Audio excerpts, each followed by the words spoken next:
On July 1st, 2025, a telescope in Chile caught something moving. 4 images, 17.8 magnitude, a faint dot drifting against the stars. The astronomer reviewing the data flagged it immediately. Possible near-Earth object. Possible threat. Within hours, the alert went out, and observatories around the world turned their instruments toward this tiny speck of light. What they found would challenge everything we thought we knew about visitors from beyond our solar system. Before we dive into this story, I want to ask you something. Wherever you are right now, listening to this, take a second and hit that like button and subscribe if you haven't already. Tell me in the comments where you're listening from, what time it is there, and which telescope image of 3I-ATLAS you find most mysterious. Want to help our community grow? Share this video and hit that notification button. Your support makes these deep dives possible. Thank you. Today's episode has 2 parts. In the first 40 minutes, we'll cover 3I-ATLAS, and in the second part we'll dive deep into everything new in science. If you want to skip ahead, just use the timestamp. The telescope that spotted it first was part of the Asteroid Terrestrial Impact Last Alert System, ATLAS for short. 4 robotic eyes scattered across the planet, constantly scanning for rocks that might have our name on them. The Chilean station at El Source Observatory picked up the object on images that looked unremarkable at first, just another dot among millions. But the software that analyses these frames noticed something off about its trajectory. This thing was moving fast, wrong direction, wrong speed. When they backtracked through archived observations, they found it hiding in images dating back to June 14th. It had been there for weeks and nobody knew. The Zwicky Transient Facility at Palomar Observatory in California had captured it too, multiple times, without realizing what they were looking at. Same with ATLAS stations in South Africa and Hawaii. Once you know where to look, you can find ghosts in old data. Within 48 hours, astronomers had enough observations to plot its path, and that's when the excitement turned to something else. This object wasn't orbiting our sun, it was passing through. Hyperbolic trajectory. The mathematics were clear. 3I-ATLAS came from somewhere else, and after its brief visit it would leave forever. Only 2 objects like this had ever been confirmed before. 1I Oumuamua in 2017, that strange tumbling cigar shape that accelerated without explanation. 2I Borisov in 2019, the comet that actually looked like a comet, complete with tail and outgassing. Now we had number 3. And from the very first observations, 3I-ATLAS was already showing signs of being different from both its predecessors. It was brighter than it should be, bigger than expected, and moving faster than either of the previous interstellar visitors. 2 days after discovery, the European Southern Observatory's Very Large Telescope in Chile's Atacama Desert locked onto the target. The VLT is exactly what it sounds like. 4 massive mirrors, 8.2 meters each, working together in the driest place on Earth where the atmosphere barely interferes with starlight. Over 13 minutes on the night of July 3rd, they captured multiple exposures showing 3I-ATLAS crawling across the background stars. When these images were stacked into a composite, you could see the comet's movement as a dotted line, each dot representing a snapshot in time. The close-up from that same night revealed early structure, not just a point of light anymore, but something with dimension, a fuzzy glow surrounding a brighter core. The coma was already forming, even though the comet was still beyond the orbit of Jupiter, more than 4 astronomical units from the Sun. That fuzzy appearance told astronomers they were looking at a real comet, not just a bare rock like Oumuamua had appeared to be. Comets are dirty snowballs, ice and rock mixed together, and when sunlight warms them, the ice sublimates directly from solid to gas. That gas carries dust particles with it, creating the cloud we call a coma. The fact that 3I-ATLAS was already active at such a great distance meant it contained volatile materials, chemicals that evaporate easily. But what chemicals exactly? That's where things started getting interesting. The Gemini North Telescope in Hawaii brought its multi-object spectrograph to bear on the target in mid-July. Gemini North sits at nearly 14,000 feet elevation on Mauna Kea, above 40% of Earth's atmosphere. When you point a spectrograph at an object, you're not just taking a picture. You're splitting its light into a rainbow, and every chemical element leaves fingerprints in that rainbow. Dark lines where specific wavelengths get absorbed, bright lines where they get emitted. The Gemini data gave scientists their first detailed look at what 3I-ATLAS was made of, or at least what it was releasing as gas. The observations used red, green and blue filters to build up a colour image, and what they saw was a comet with an unusually large coma for its distance from the Sun. The spectroscopic data revealed chemical signatures that didn't quite match typical solar system comets, but at this early stage nobody was ready to call it anomalous yet, just interesting. Then Hubble got involved. On July 21st, 2025, the Hubble Space Telescope, humanity's most famous eye in the sky, turned its attention to 3I-ATLAS. The comet was 277 million miles from Earth at the time, approaching the inner solar system but still far outside Mars' orbit. Hubble's wide-field camera captured what remains the sharpest image ever obtained of this object. In the picture, 3I-ATLAS appears as a teardrop-shaped cocoon of dust and gas, glowing against the black of space. The background stars are streaked into lines because Hubble was tracking the moving comet, keeping it centered while everything else blurred past. This is where things started looking genuinely strange. The teardrop shape itself wasn't unusual. Comets often develop asymmetric comas as they warm up, but the direction of the elongation caught attention. The dust cocoon was extended toward the Sun, not away from it. Every comet has a tail that points away from the Sun because solar radiation pressure pushes dust and gas outward. It's one of the most basic facts about comets. Their tails always point away from the Sun, like windblown hair. Except 3I-ATLAS had something pointing the wrong direction, an anti-tail, a sunward extension that defied the basic physics everyone understood. At first, some astronomers suggested it might be an optical illusion, a projection effect caused by our viewing angle. Sometimes dust trails can appear to point toward the Sun if you're looking at them from the right angle, even though they're actually pointing away in three-dimensional space. But detailed analysis of the Hubble image showed this wasn't geometry. The extension was real, 2:1 elongation as projected on the sky, which translated to roughly 10:1 elongation in actual three-dimensional space. Something about 3I-ATLAS was creating a jet of material that pointed toward the Sun, and nobody had a good explanation yet. The Hubble observations also allowed astronomers to constrain the size of the nucleus, the solid icy core at the heart of all that gas and dust. By measuring the total brightness and estimating the albedo, how reflective the surface is, they calculated that the nucleus diameter couldn't be smaller than 440 meters and couldn't be larger than 5.6 kilometers. That's a huge range, but it told them something important. 3I-ATLAS was substantially bigger than Oumuamua, which had been maybe a few hundred meters across at most. If 3I-ATLAS sat at the larger end of that estimate, it could be 1,000,000 times more massive than the first interstellar visitor. 1,000,000 times. That kind of size difference wasn't just notable, it was statistically weird. You'd expect to find small objects more often than giant ones, just like you find more pebbles than boulders. Yet here we were discovering interstellar objects, and only the third one was turning out to be potentially enormous. August 6th, 2025. The James Webb Space Telescope, the most powerful infrared observatory ever built, observed 3I-ATLAS with its near-infrared spectrograph. Webb sees in wavelengths invisible to human eyes, heat signatures and molecular vibrations that reveal chemical composition with stunning precision. The instrument captured spectral data across the range from 0.6 to 5.3 micrometers, building up a detailed chemical inventory of the gases surrounding the nucleus. What Webb found was unprecedented. The coma around 3I-ATLAS was dominated by carbon dioxide. Not water, carbon dioxide. In most comets, water ice makes up the bulk of the volatile material. When they warm up, they release water vapour as their primary gas, along with smaller amounts of other compounds.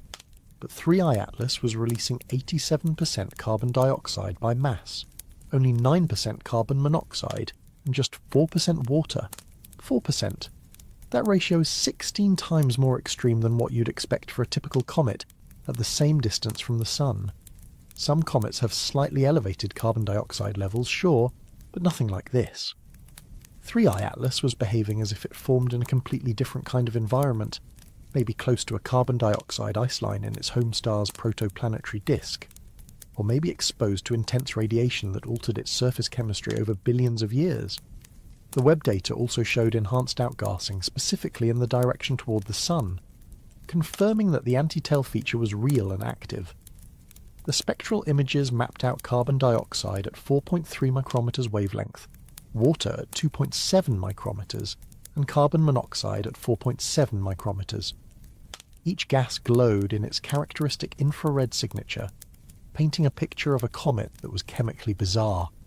Mass loss rates calculated from the Webb spectrum indicated that 3I-ATLAS was shedding 129 kilograms of carbon dioxide per second, 6.6 kilograms of water per second, and 14 kilograms of carbon monoxide per second. Total mass loss about 150 kilograms every second, which sounds like a lot until you realise the nucleus potentially weighs 33 billion tons. At that rate, the comet could keep outgassing for years without losing a significant fraction of its mass. Over the months from July through October, it would lose approximately 2 million tons total, which amounts to less than 0.00005 of its total mass. Just a surface layer averaging 4 centimeters thick across a 5-kilometer diameter object. The comet was barely scratched. While Webb looked in infrared, NASA's SpaceEx spacecraft captured 3I-ATLAS in near-infrared wavelengths between August 7th and 15th. SPHEREX, the spectrophotometer for the history of the universe, epoch of reionization and ices explorer, is designed to map the entire sky looking for water ice and organic molecules. When it turned toward 3I-ATLAS, it detected an extended carbon dioxide plume stretching out to at least 348,000 kilometers from the nucleus. That's almost the distance from Earth to the Moon. The carbon dioxide cloud was enormous, far larger than anything visible in optical wavelengths. SpaceEx also helped constrain the nucleus size by measuring scattered sunlight at 1 micrometer wavelength. If the dust plume made only a small contribution to the total brightness, the nucleus diameter could be as large as 46 kilometers for an albedo of 5%. If true, that would make 3I-ATLAS truly massive, a small world rather than a mere comet. On August 24th, the Keck 2 telescope in Hawaii brought its cosmic Webb imager to the target. Keck observations spanned the wavelength range from 0.3425 to 0.55 micrometers, capturing visible and near ultraviolet light. The resulting images showed the coma and confirmed the continued presence of the anti-tail feature pointing toward the Sun. But the real surprise came from the spectroscopic data. Keck detected prominent emission from nickel atoms in the gas around 3I-ATLAS. Nickel. Not particularly weird by itself, since nickel is a common element and small amounts show up in some comet spectra. Except Keck also looked for ion emission and found nothing. No ion lines at all. Every other comet ever studied, including the previous interstellar comet 2I Borisov, shows iron and nickel together if they show up at all. The two metals are chemically similar, and almost always occur together in cosmic materials. But 3I-ATLAS had nickel without iron, a ratio orders of magnitude different from anything seen before. The spectral features matched nickel emission, and separately the data revealed cyanide molecules in the coma. The nickel emission extended out to an exponential radius of about 600 kilometers, while cyanide spread to roughly 840 kilometers. The nickel was more centrally concentrated, suggesting it was coming directly from the nucleus, rather than being produced by chemical reactions in the outer coma. Mass loss rates for these trace species were tiny compared to the carbon dioxide. 0.9 grams per second for nickel, 3.9 grams per second for cyanide. But their presence and unusual ratios added to the growing sense that 3I-ATLAS was not a normal comet, not even a normal interstellar comet. Here's why the nickel without iron thing matters. On Earth, nickel without iron occurs in industrial processes where nickel is refined from ore, using a technique involving nickel tetracarbonyl, a compound where nickel atoms bind to 4 carbon monoxide molecules. That process happens at specific temperatures and pressures, and is used to create pure nickel alloys for manufacturing.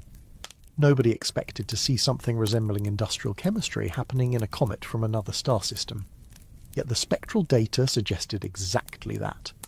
Some process in or on 3I-ATLAS was creating conditions where nickel could be released without iron tagging along.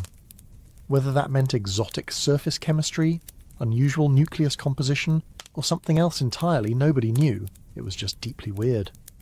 August 27th brought another Gemini observation, this time from Gemini South at Cherapachon in Chile. This session was special because it happened as part of the Shadow the Scientist program, a public outreach initiative where citizen scientists could watch live as professional astronomers conducted observations on a world-class telescope. Karen Meach from the University of Hawaii led the scientific program, with Bin Yang guiding interpretation of the spectral data and Bryce Bolin providing expertise. The public got to see real science in action, watching as the team obtained deep multicolour images through red, green, blue and ultraviolet filters. The Gemini South images revealed that 3I-ATLAS now displayed a distinct tail, a proper dust tail stretching away from the sun like comets are supposed to have. The tail spanned about 1/12 of the field of view, maybe several tens of thousands of kilometres long at this point. The observations provided critical data on the dust particle sizes and composition based on how light scattered off them at different wavelengths. The dust and ice of 3I-ATLAS appeared broadly similar to solar system comets, suggesting that whatever exotic chemistry was happening in the gas phase, the solid particles were relatively normal. It was a reminder that this object, despite its strangeness, was still fundamentally a comet, a mixture of ice, rock and dust following the basic rules of cometary physics. But then, buried in the archives, scientists found something else. The 2-metre twin telescope at Tidy Observatory in Spain's Canary Islands had captured 3I-ATLAS on August 2nd, combining 159 exposures of 50 seconds each into a deep composite image. This image wasn't released publicly until mid-October, but when it finally appeared on the Astronomer's Telegram, it showed something remarkable. In the composite, the nucleus appeared as a large black dot surrounded by a white glow representing the coma. And breaking through that glow, like a wound in the fabric of the cloud, was a sudden fan-shaped feature extending toward the sun. A jet. A massive jet of gas and dust marked in purple in processed versions of the image, blasting off the nucleus directly toward the sun. Jets are common on comets. As the surface heats unevenly, pockets of gas beneath the crust burst through weak spots, creating collimated streams of material. But jets usually spray in various directions based on the nucleus rotation and surface topography. This jet was oriented directly sunward, contributing to the anti-tail feature that Hubble and other telescopes had been tracking. Estimates suggested the jet extended roughly 6,200 miles, 10,000 kilometres, from the nucleus surface. The discovery of this jet helped explain the anti-tail, but deepened the mystery of what was causing it. Something about 3I-ATLAS's rotation, or its surface properties, or its internal structure, was channeling outgassing preferentially toward the sun. Models would later propose that carbon dioxide sublimation was ejecting water ice fragments that scattered sunlight efficiently, creating the visible jet. But in August, it was just another piece of a very strange puzzle. September brought observations from the Nordic Optical Telescope, another 2.5-metre instrument in the Canary Islands. These images, captured throughout September, documented a transformation that nobody had quite expected. The anti-tail that had been pointing toward the sun started to weaken. Meanwhile, a regular tail pointing away from the sun began to grow. By late September, the anti-tail had essentially disappeared, replaced by a conventional dust tail streaming behind the comet as it raced toward perihelion. David Jewett and Jane Liu, the astronomers analysing the Nordic data, noted that the mass loss rate scaled roughly with the solar radiation flux hitting the surface, consistent with carbon dioxide being the main driver of activity. As the comet got closer to the sun would jet apparently shut off or redirected, while enhanced outgassing on the sun-facing side created enough pressure to push a proper tail outward. The transformation from anti-tail to tail happened over the course of weeks, captured in image sequences that showed the evolution in near real time. This is where the story takes a turn into territory that's harder to observe from Earth. On October 3rd, 2025, 3I-ATLAS made its closest approach to Mars, 30 million kilometres, close enough that spacecraft orbiting Mars had a genuine shot at imaging this interstellar visitor. The European Space Agency had two orbiters in position, ExoMars Trace Gas Orbiter and Mars Express, and NASA had its own fleet including Mars Reconnaissance Orbiter with its powerful high-rise camera. between October 1st and 7th, these spacecraft turned away from their usual observations of the Martian surface to hunt for 3I-ATLAS. ExoMars Trace Gas Orbiter succeeded spectacularly. Using its colour and stereo surface imaging system, CASIS, the orbiter captured a series of images with 5-second exposures on October 3rd. In those images, 3I-ATLAS appears as a slightly fuzzy white dot moving downward near the centre of the frame as the spacecraft tracked the star field. Background stars are streaked because CASSIS was staring at a fixed point in space, letting the comet drift through the view. The dot represents the nucleus and its surrounding coma, the inner part of the gas and dust cloud that's bright enough to register on a camera designed for photographing Mars. CASIS could not distinguish the nucleus from the coma because 3I-ATLAS was still 30 million kilometres away. At that distance, resolving a kilometre-sized nucleus would be like trying to see a mobile phone on the surface of Earth's moon from Earth. Impossible. But the coma, measuring a few thousand kilometres across, was clearly visible. Nick Thomas, principal investigator for CASSIS, called it a very challenging observation. The comet was 10,000 to 100,000 times fainter than the spacecraft's usual target. CASIS is optimised for imaging the brightly lit Martian surface just hundreds to thousands of kilometres below. Pointing it at a dim, fuzzy object 30 million kilometres away pushed the instrument to its limits. But it worked. The images showed that the bright glow around 3I-ATLAS extended to roughly 680 kilometres from the nucleus, at least the part bright enough for CASSIS to detect. The surface brightness falls off rapidly with distance, fading into noise, so the full extent of the coma was certainly larger than what the camera could see. Still, this was a sideway view, perpendicular to the line from the comet to the Sun. From this angle, observers could see the structure of the coma in profile rather than face-on, offering a different perspective than Earth-based telescopes had provided. Mars Express, meanwhile, struggled to capture 3I-ATLAS. The high-resolution stereo camera aboard Mars Express had a maximum exposure time of just 0.5 seconds, compared to CASIS's 5 seconds. That tenfold difference in light-gathering capability proved critical. 3I-ATLAS has not yet revealed itself in Mars Express images. Scientists are attempting to stack multiple exposures together to boost the signal, essentially adding up many faint images to bring out details too dim to see in any single frame. Whether they'll succeed remains to be seen. The spacecraft also attempted spectroscopy, using its Omega and SPICAM instruments, trying to measure the composition of the gas cloud, but it's uncertain whether the comet was bright enough for full spectral characterization. The most anticipated images, however, were supposed to come from NASA's Mars Reconnaissance Orbiter. The high-risk camera aboard MRO is the highest resolution camera we've ever sent to another planet, capable of imaging features as small as 30 centimetres across on the Martian surface. Pointed at 3I-ATLAS from a distance of 30 million kilometres, HiRISE would have a spatial resolution of about 30 kilometres per pixel.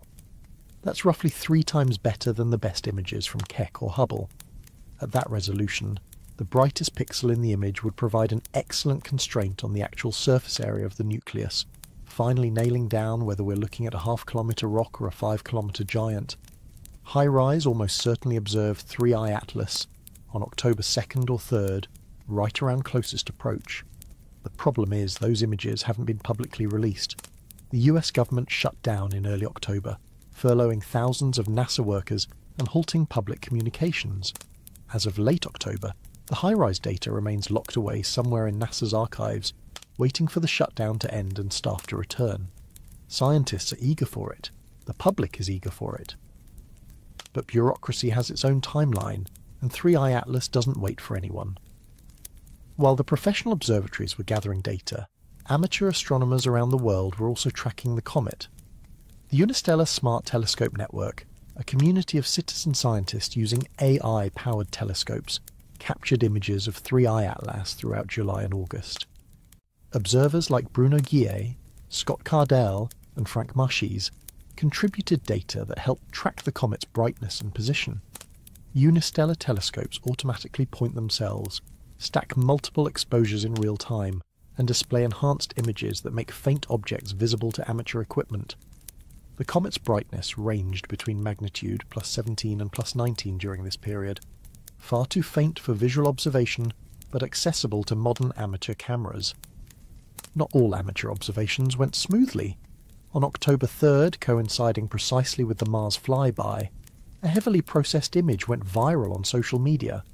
The image, captured using Dobsonian telescope equipment with solar filters, showed what appeared to be unusual structure in 3I-ATLAS. The timing was suspicious, the maximum public interest moment, and the image quality raised red flags among professionals. Solar telescopes use specialized filters designed for observing the blindingly bright sun, not faint deep space objects. Dobsonian mounts, while excellent for visual astronomy, lack the precise tracking needed for long exposure imaging of fast-moving comets. The viral image was almost certainly a composite of many frames stacked together, and the apparent structure was likely artifacts from atmospheric turbulence, optical aberrations, and aggressive digital enhancement. When you amplify faint signals, you also amplify noise, and noise can look like structure if you want it to badly enough.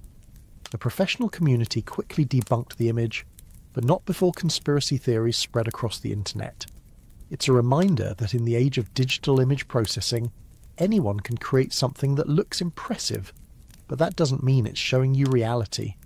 The more credible amateur contribution came from astrophotographer Simeon Schmaus, who carefully stacked 20 images from the Mastcam Z camera aboard NASA's Perseverance rover on Mars.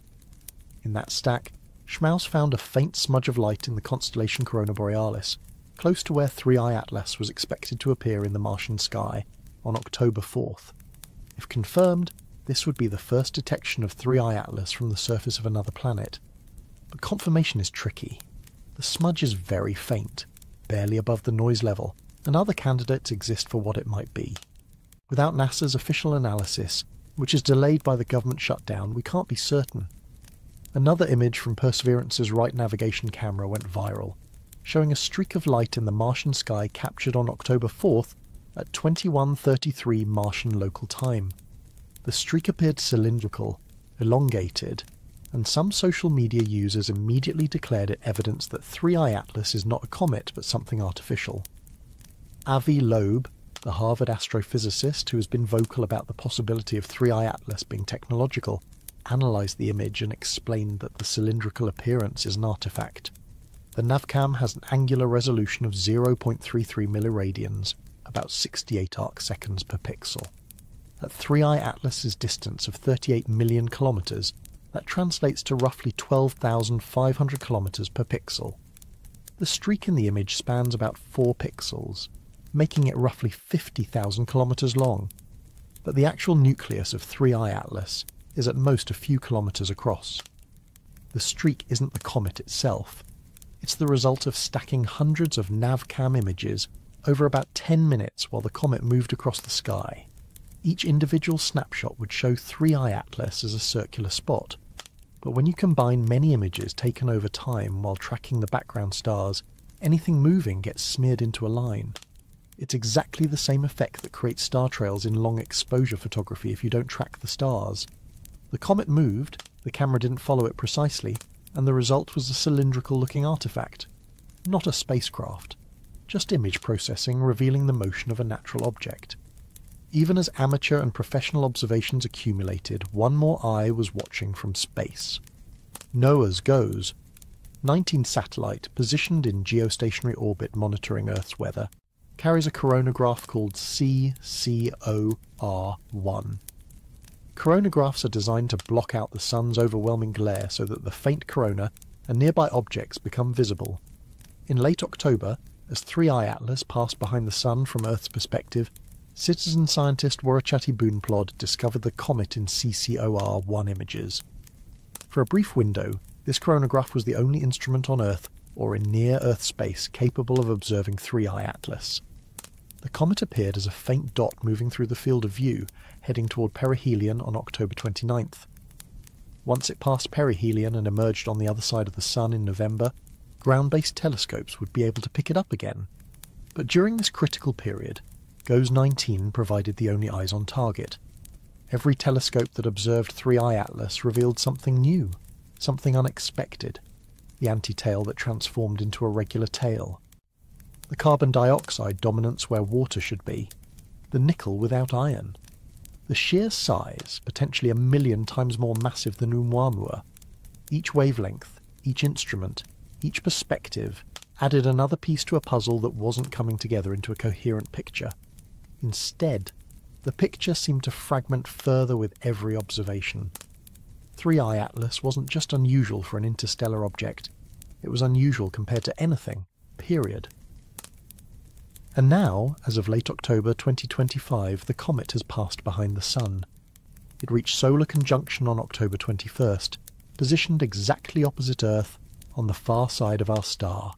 8 days later, on October 29th, it arrived at perihelion, 130 million miles from the Sun, just inside the orbit of Mars.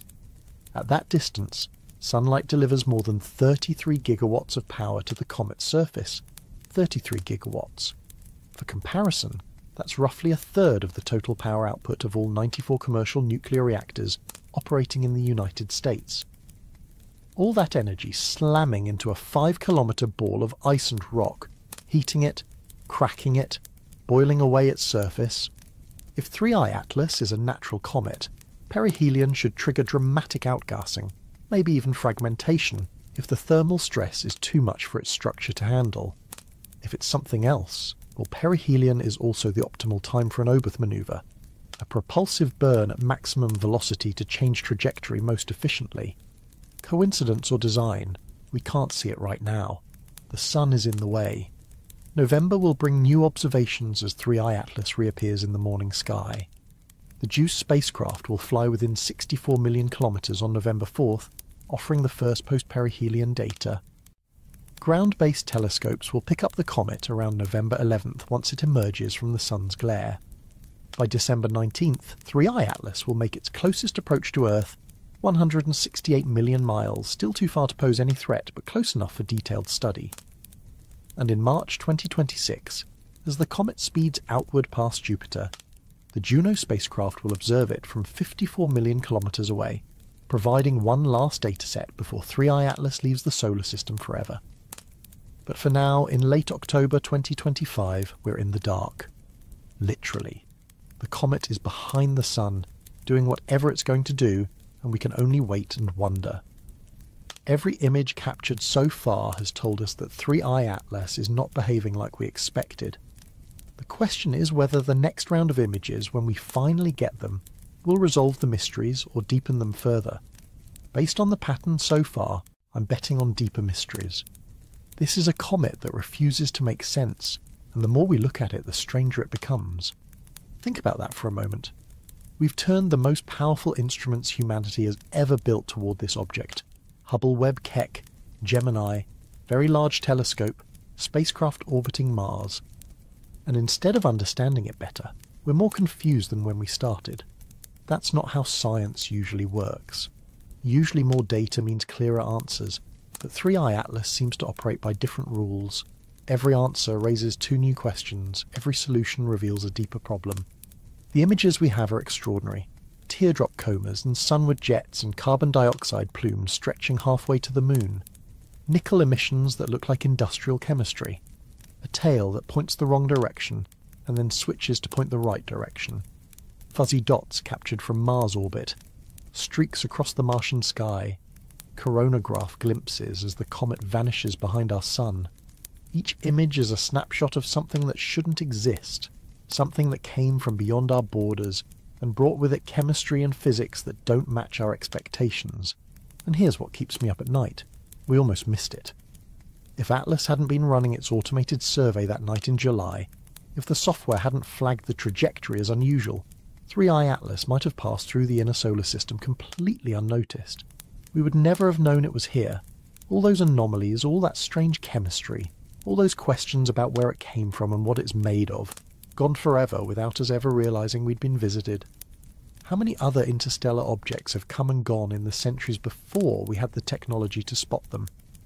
How many more will pass through regions of the solar system we're not watching carefully enough? 3I-ATLAS is only the 3rd confirmed interstellar visitor, but estimates suggest objects like this pass through the inner solar system every few years. We're only just now reaching the point where we can detect them reliably. And what we're detecting is bizarre. The visual record of 3I-ATLAS is a testament to human ingenuity and cooperation. Telescopes on multiple continents, spacecraft orbiting 2 different planets, amateur observers and professional researchers all contributing data. Within weeks of discovery, we had observations spanning radio to ultraviolet wavelengths, composition measurements, size constraints, trajectory tracking. That's unprecedented.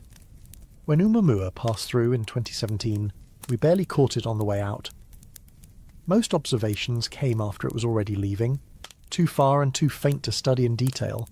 3I-ATLAS, we caught it on the way in, months before perihelion, giving us time to mobilise every available resource. And what we've documented is a comet that challenges our understanding of what comets can be. So as we wait for the November observations, as we anticipate the JUICE flyby and the ground-based follow-up, and eventually the Juno encounter next spring, remember what every image has taught us. 3I-ATLAS is not playing by our rules, it's showing us chemistry we've only seen in factories. It's demonstrating behaviours we thought were impossible. It's bigger and faster and weirder than it has any right to be.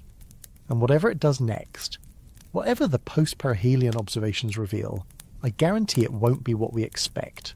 Because this comet has made a habit of defying expectations since the moment we discovered it. The images tell a story, but it's a story written in a language we're still learning to read. Every telescope adds a new word, a new phrase, a new fragment of grammar. But the full translation remains elusive. We can see what 3I-ATLAS is doing. We just don't understand why. Not yet. Maybe the next round of observations will crack the code. Or maybe they'll just add more vocabulary to a language that refuses to resolve into meaning. Either way, the images we have are already historic. The first detailed visual record of a massive interstellar comet passing through our celestial neighbourhood, captured by the greatest assemblage of astronomical technology humans have ever deployed. And if nothing else, they're beautiful. Cosmic beauty with an edge of menace. Because we still don't know what we're looking at. We only know it came from somewhere else, and it's not like anything we've seen before. Picture this. A metallic sphere crashes through power lines in a quiet Colombian town, its surface etched with symbols no living human has ever seen. For 7 months, scientists, linguists, and researchers worldwide have been locked in a battle to decode what might be the most important message ever sent to humanity. And just days ago, something changed. The pattern started making sense. The translation started converging. What they're finding is not what anyone expected. Some are calling it a warning, others an invitation. But everyone agrees on one thing: we're running out of time to understand it. Before we dive deeper into what these latest breakthroughs reveal, I need your help to keep bringing you these stories. If you find value in what we uncover here, please hit that like button and subscribe to the channel. Now tell me in the comments where you're tuning in from, what time it is in your corner of the world, and here's today's question. If you could ask one question to whoever sent the Boogosphere, what would it be? And if you want to support this community's growth, share these videos and hit that hype button below. Thank you for being here. The Boogosphere, decoding the impossible. The sphere sits in a vault in Mexico City right now, 20 inches across, weighing somewhere between 4 and 10 pounds depending on when you measure it. That weight fluctuation alone defies every principle of classical physics we've built our understanding upon, but we'll return to that particular impossibility in a moment. What matters most today, what has the scientific community and conspiracy researchers alike buzzing with equal intensity, is what happened in the last 48 hours with the translation efforts. You already know the basics. March 2nd, 2025, Buga, Colombia. Farmer Jose Rompo witnesses something zigzagging through the sky. Not the smooth arc of a ballistic object, not the steady cruise of an aircraft. A pattern that suggests intelligence, decision-making, active navigation, then contact with high-tension wires, sparks, a crash. And Jose, showing either remarkable courage or remarkable foolishness, picks up the sphere while it's still cold enough to feel like opening a refrigerator door. The symbols around its equator have haunted researchers ever since. 20+ distinct characters arranged in a band, each one unique, machined with a precision that suggests technology far beyond simple engraving. Under magnification, the edges are perfect. No tool marks, no variance in depth, as if the metal itself was convinced to form these shapes rather than cut or etched into them. For months, the conversation circled the same questions. Are these letters? Pictograms? Mathematical notation? Some argued they resembled ancient scripts, Proto-Sanskrit, Ogham, even Mesopotamian cuneiform. Others insisted the geometric precision pointed towards something more functional, circuit patterns, navigational coordinates, quantum information encoded in angles and spacing. Then came the artificial intelligence analyses. Multiple teams, working independently, fed high-resolution images of the symbols into language models trained on every known writing system in human history. And here's where it gets fascinating. The AI systems initially rejected the symbols as language. Too much decoration, zero repetition of characters, no clear word boundaries or grammatical structure. Everything that makes a writing system functional for communication was absent. But one researcher, whose work appeared on specialized forums just last week, took a different approach. Instead of treating each symbol as a letter, what if each symbol was a word? Or more precisely, what if the entire circular arrangement was a single compressed message, with meaning encoded not just in the shapes, but in their angular relationships to each other? The breakthrough came from analyzing the geometry. The symbols aren't evenly spaced. Some clusters sit closer together, others spread apart. When you map the angular distances between symbols, patterns emerge. Ratios, Fibonacci sequences appearing in the spacing, golden angles, the kind of mathematical relationships that appear in nature, in the spiral of a nautilus shell, in the arrangement of seeds in a sunflower head, in the structure of galaxies. One translation that's gained serious traction, and I want to be clear this is still debated, heavily debated, suggests the phrase artificing Earth, ship 12. Now pause on that for a moment. Artificing. Not visiting, not observing, artificing. The act of making artificial, of transforming something natural into something constructed, designed, intentional. If this translation holds, and that's still a significant if, it suggests the sphere isn't a message about Earth. It's a message about what's being done to Earth, the modification of a planet, and Ship 12 implies this isn't a solo mission. There are at least 11 others, maybe more. But other researchers arrived at completely different conclusions.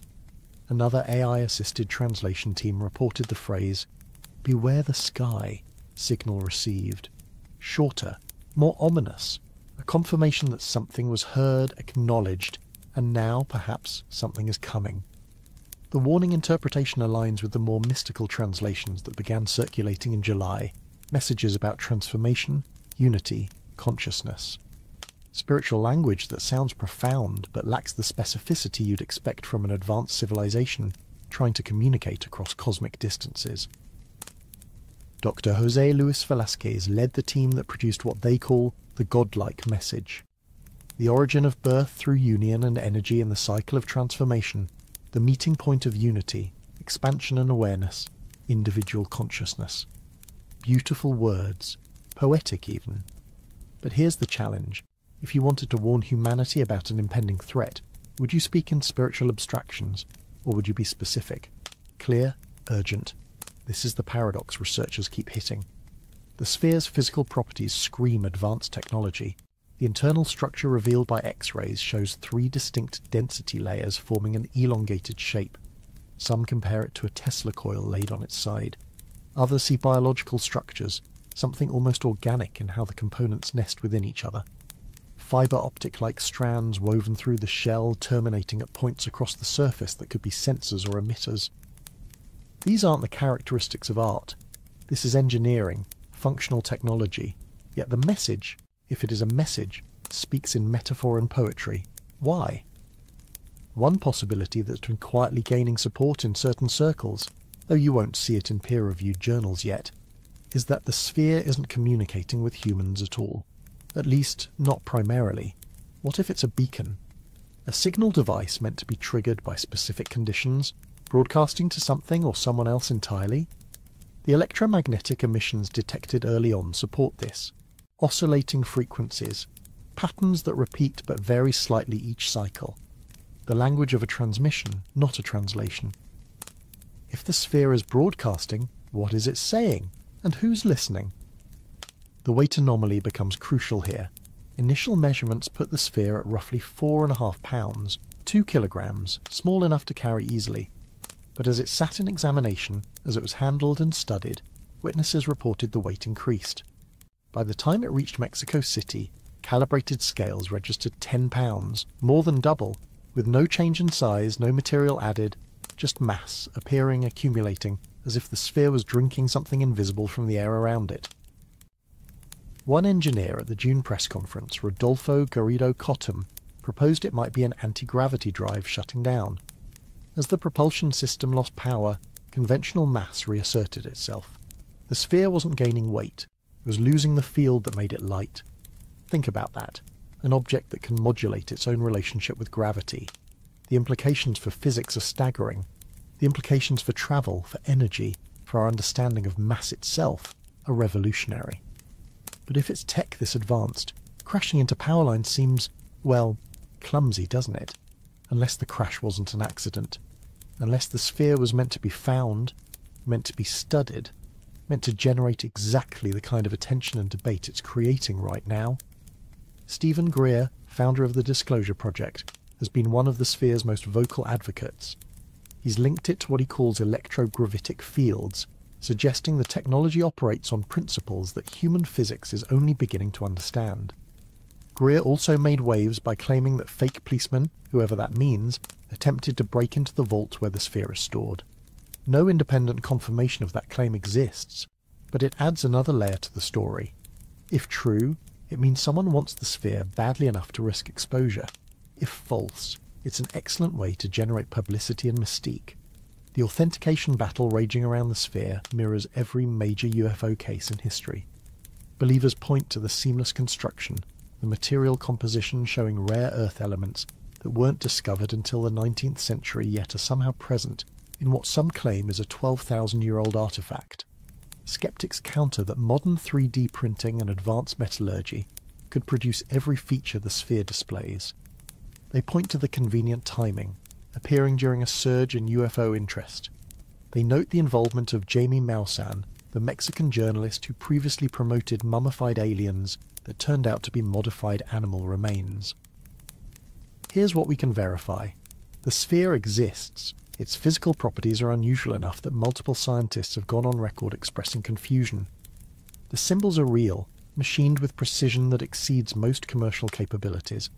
The electromagnetic emissions were detected by multiple instruments, and the weight change, whether you believe it's anti-gravity shutdown or some other mechanism, was witnessed by numerous observers using calibrated equipment. What we can't verify yet is origin, purpose, message. Those remain in the realm of interpretation, and interpretation is where science ends and belief begins. But new data keeps arriving. Just last week, another research team announced they'd detected what they're calling response signatures from the sphere. When exposed to specific sound frequencies, particularly certain Sanskrit chants, instruments registered changes in the sphere's electromagnetic output, as if it was listening, processing, responding. The team describes it as the sphere singing back. Now this is where we need to tread carefully. Sound causing physical responses in materials isn't magical. Resonance is real. Every object has frequencies at which it naturally vibrates. Match that frequency and you get amplification, response, sometimes destruction. Opera singers shattering wine glasses, bridges collapsing from wind vibrations. These are known phenomena, so the sphere responding to sound could be coincidence, the researchers accidentally hitting resonant frequencies. Or it could be design, built to react to specific acoustic signatures as a kind of lock and key system. If it's the latter, what else might activate it? What other keys exist? And what happens when you turn them? The June 2025 press conference in Mexico City brought together an unusual coalition. Mexican scientists, US Representative Eric Burleson, Stephen Greer, Attorney Daniel Sheehan, all standing behind the claim that this represents something beyond conventional explanation. Representative Burleson made an interesting point. He contrasted the transparency around the Boogosphere investigation with what he described as stonewalling in the United States. We've been blocked in Congress, he said. We've been blocked from receiving the briefings that we need. That statement connects the Boogosphere to the larger disclosure movement gaining momentum throughout 2025. The idea that governments possess knowledge of non-human intelligence and have systematically concealed it. Whether you believe that narrative or not, the fact that elected officials are saying these things publicly, on record, represents a shift. The conversation has changed. And the boogosphere sits at the centre of that conversation, tangible, physical, testable, and utterly confounding. The linguistic analysis continues to evolve. One researcher, posting detailed work on specialised forums, described running a frequency analysis on the symbols, not treating them as letters, but as data points in a larger pattern. The results suggested what he called geometric encryption, meaning stored not in what the symbols are, but in how they relate spatially. Imagine a musical score where the notes matter less than the intervals between them. The harmony, the resonance, the mathematical relationships that create the music. If the sphere's message is geometric, it would explain why traditional linguistic approaches fail. You can't translate math. You can only solve it, and solutions require understanding the rules of the system. What if we're trying to read a message written in a mathematical language we don't fully grasp yet? The involvement of artificial intelligence in decoding attempts raises its own questions. These language models are trained on human communication, human patterns, human logic. They're incredibly sophisticated at finding patterns in data that matches their training. But what happens when you point them at something genuinely alien? Something that doesn't follow human cognitive architecture?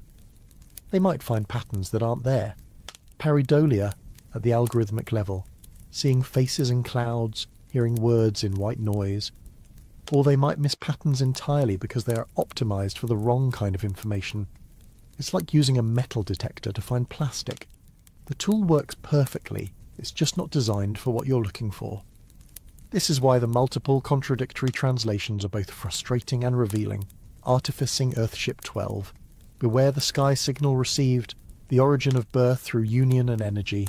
These aren't variations on a theme, they're fundamentally different messages, which suggests either the AI is struggling to find coherent meaning in noise, or the sphere's message is multi-layered, containing different information depending on how you approach it. That second possibility is worth exploring. What if the sphere is designed to communicate different things to different levels of understanding? Basic information accessible to anyone who looks. Deeper meaning requiring specific knowledge or tools, and perhaps something else entirely, hidden, waiting for the right key to unlock it. We see this in human communication too. A children's story can contain themes and meanings that only adults recognize. A scientific paper can be read at multiple levels, from general summary to technical detail. Maybe the sphere operates on similar principles. The mystical translations might be what we get at our current level. The technical translations, Artificing Earth, Ship 12, might require more context, more knowledge, more development before they make complete sense. Or maybe we're overthinking it. Maybe the sphere is exactly what the skeptics say, a well-crafted art project or hoax designed to exploit our hunger for mystery and meaning. The timing is certainly convenient. UAP hearings in Congress, documentary films about disclosure, public attention on the possibility of non-human intelligence at an all-time high. Drop a mysterious sphere into that environment and watch what happens. But that explanation requires its own leaps. It requires believing that someone created this object, with its seamless construction and unusual materials and electromagnetic properties, then orchestrated its discovery in a way that appears organic and random. It requires believing that the farmers, the local investigators, the subsequent handlers all either collaborated in the deception or were fooled by it. Possible? Yes. Simple? Not remotely. The truth, as it often does, probably sits somewhere in the complicated middle ground. The sphere is real. Its properties are unusual, but perhaps not impossible with advanced human technology. The symbols are intentional, but their meaning remains genuinely unclear. And the interpretation has become a Rorschach test, with everyone seeing what they're predisposed to see based on their existing beliefs about extraterrestrial contact, government secrecy, and the limits of human knowledge. What's undeniable is the impact. The boogosphere has captured global attention in a way few alleged anomalous artifacts have. It's testable, measurable, sitting in a vault where qualified researchers can examine it. That accessibility, that openness to investigation, sets it apart from most UFO claims that rely on distant sightings, or grainy footage or second-hand testimony. Whether it's alien technology, ancient human achievement, or elaborate modern construction, the sphere represents a challenge a puzzle demanding solution. And humans, we're built to solve puzzles. We can't help ourselves. Show us a mystery, and we'll pick at it, prod it, argue about it until we've either solved it or exhausted ourselves trying. The latest developments suggest we're nowhere near exhaustion yet. New teams are lining up to study the sphere. New technologies are being proposed to analyse it. Quantum sensors, advanced spectroscopy, materials analysis at the atomic level. Each new tool might reveal something previous examinations missed, or might simply add more data points to an already confusing picture. And while the scientists and researchers debate methodology and interpretation, the sphere sits. Silent except for those electromagnetic whispers, heavy except when it's light, cold except for those fibre optic patterns that might be carrying information or might be carrying nothing at all, waiting for understanding, for activation, for whatever comes next. Google's quantum leap, 13,000 times faster than reality. While researchers debate alien messages etched on metallic spheres, a different kind of breakthrough happened 4 days ago that might actually reshape civilization faster than any interstellar communication could. Google's quantum computing division just demonstrated something that theoretical physicists have been promising for decades but couldn't quite deliver.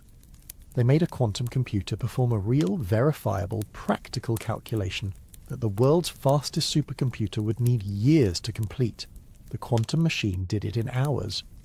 Let me say that differently. Frontier, currently the most powerful classical supercomputer on Earth, capable of performing over 1 quintillion calculations per second, would require multiple years of continuous operation to solve what Google's Willow chip handled in an afternoon, 13,000 times faster. That's not an incremental improvement, that's a fundamental shift in what's computationally possible. The algorithm they used is called quantum echoes. The name itself hints at something profound about how it works. Imagine sending a carefully crafted signal into a quantum system, then disrupting one tiny piece of it, then precisely reversing everything and listening for the echo that bounces back. That echo gets amplified through quantum interference, where probability waves add together and strengthen instead of cancelling out. The result is information about the system's internal structure that would be impossible to extract any other way. Hartmut Neven, Google's Vice President of Engineering leading the quantum division, described it during the press conference with barely contained excitement. This isn't just quantum advantage on paper anymore. It's verifiable, repeatable, and it's pointing toward applications we can actually use. The algorithm produces predictions about real physical systems, predictions you can test by talking to nature directly and comparing results. When the quantum computer says a molecule should behave a certain way, you can build the molecule and check. So far, the computer's winning. Here's what makes this different from previous quantum computing claims. Back in 2019, Google announced quantum supremacy with a demonstration that critics immediately questioned. The problem they solved was essentially mathematical busywork, designed to be hard for classical computers, but with no practical application. It proved quantum computers could do something classical computers couldn't, but that something didn't matter outside the lab. This time, they're measuring physical properties that scientists actually care about. Molecular structures, material behaviours, the kind of information that drug designers and materials engineers desperately need. The breakthrough builds on their Willow chip, which they announced late last year. Willow solved a problem that had plagued quantum computing for 3 decades. As you add more qubits, those quantum bits that store information in superposition states, the error rate traditionally skyrockets. More qubits should mean more power, but it also means more opportunities for the delicate quantum states to collapse, to decohere, to lose the very quantumness that makes them useful. Researchers called it the error correction barrier, and it seemed fundamentally insurmountable. Willow broke through by implementing error correction so efficiently that adding more qubits actually reduces errors instead of increasing them. It's like discovering that adding more instruments to an orchestra makes it quieter instead of louder. Completely backwards from intuition, but exactly what the math predicted should be possible. The chip maintains quantum coherence across its entire 65-qubit array, with error rates below 0.03% for the quantum gates, the operations that manipulate the qubits. That precision is what makes the quantum echoes algorithm possible. The algorithm measures something called out-of-time order correlators. The acronym is OTOC, and if that sounds technical, well, it is. But the concept is actually elegant. In classical physics, time flows in one direction. You can predict what happens next based on what's happening now. Quantum systems are weirder. Information can flow backwards through time in certain senses, not literally but mathematically. Measuring these temporal correlations reveals how quantum systems evolve, how particles interact, how energy moves through materials. Google's implementation measures the second-order version, OTOC with an exponent of 2, which captures interference effects that first-order measurements miss. These interference patterns contain information about the internal dynamics of quantum systems, information that's theoretically accessible but practically impossible to extract with classical methods. Until now. The comparison to Frontier is deliberate and devastating. Frontier isn't some outdated machine. It's brand new, cutting edge, the pinnacle of classical supercomputing architecture. Exascale computing, meaning it breaks the exaflop barrier, 1 quintillion floating point operations per second. The machine costs hundreds of millions of dollars, fills a massive facility, consumes enough electricity to power a small city. And Google's quantum chip, which you could hold in your hand if it wasn't kept at temperatures colder than deep space, runs circles around it for this specific type of calculation. Now, specificity matters here. Quantum computers aren't faster at everything. They won't replace your laptop. They're not going to render video or run spreadsheets better than conventional processors. They're specialized tools for specialized problems. But those problems include simulating quantum mechanics, which means understanding chemistry, materials science, drug interactions, anything that depends on how atoms and molecules actually behave. That's not a narrow domain. That's potentially everything. The pharmaceutical industry is watching this development with intense interest. Designing new drugs currently relies on a combination of educated guessing, trial and error, and massive computational screening of possible molecules. Most candidates fail. The process takes years and costs billions. If quantum computers can accurately predict how drug molecules will interact with target proteins, how they'll fold, how they'll behave in biological systems, the entire development pipeline compresses. Drugs that would take a decade to develop might take 2 years. Treatments for rare diseases that aren't economically viable to research with current methods become possible. Materials science faces similar transformations. We need better batteries, more efficient solar cells, superconductors that work at reasonable temperatures, materials that can withstand extreme conditions. Classical simulation can only approximate quantum behavior. It's like trying to predict ocean waves using a model that doesn't include water. You'll get something, but it won't be quite right. Quantum simulation, running quantum calculations on quantum hardware, eliminates the approximation. It's not modelling the waves, it's making waves. The nuclear magnetic resonance application they demonstrated is particularly clever. NMR is a technique that's been around for decades, using magnetic fields to probe the structure of molecules. It's how we do MRI scans in medicine. It's how chemists figure out molecular structures. But conventional NMR has distance limits. It can measure short-range interactions well, but struggles with longer distances within molecules. The quantum echoes technique extends that range significantly, turning NMR into a more powerful molecular ruler. This matters because molecular shape determines function. A protein that's folded one way might catalyze a reaction. The same protein folded slightly differently might do nothing, or worse, might cause disease. Understanding structure at the atomic level is fundamental to understanding biology, chemistry, materials, everything built from atoms, which is everything. Nevin outlined a roadmap during the announcement. Short term, meaning the next 5 years, they expect quantum-enhanced sensing, better measurements of faint signals that classical detectors miss, hybrid workflows where quantum processors handle specific subtasks while classical computers do the rest, algorithms that deliver insights completely inaccessible to conventional computing, long-term, full fault-tolerant quantum computers where error rates are suppressed enough to run extended calculations on real-world problems. That long-term goal is closer now than it was, not just because of the hardware improvements, though those are substantial, but because they've demonstrated the software works. The Quantum Echoes algorithm isn't vaporware, it's running, producing results that match physical reality when you test them. The verification aspect is crucial. One of the persistent criticisms of quantum computing has been the difficulty of checking results. How do you verify that the quantum computer gave you the right answer when you can't compute the right answer classically. It's like asking someone to grade their own homework without an answer key. Google's solution is elegant. The quantum computer makes predictions about physical systems. You then perform actual physical experiments. Nature itself becomes the answer key. This closes a credibility gap that's plagued the field. Previous demonstrations relied on mathematical proofs or classical simulations of small systems, impressive to experts but unconvincing to skeptics. Running an experiment and watching nature confirm the quantum computer's prediction is different. That's empirical validation. That's science. The hardware enabling all this sits at temperatures approaching absolute zero. 15 millikelvin. That's 15 thousandths of a degree above the coldest possible temperature in the universe. At these temperatures, matter behaves strangely. Electrons in certain materials flow without resistance, superconductivity. Quantum effects that usually get washed out by thermal noise become observable, controllable, usable. The Willow chip uses superconducting circuits, loops of wire that become perfect conductors when chilled.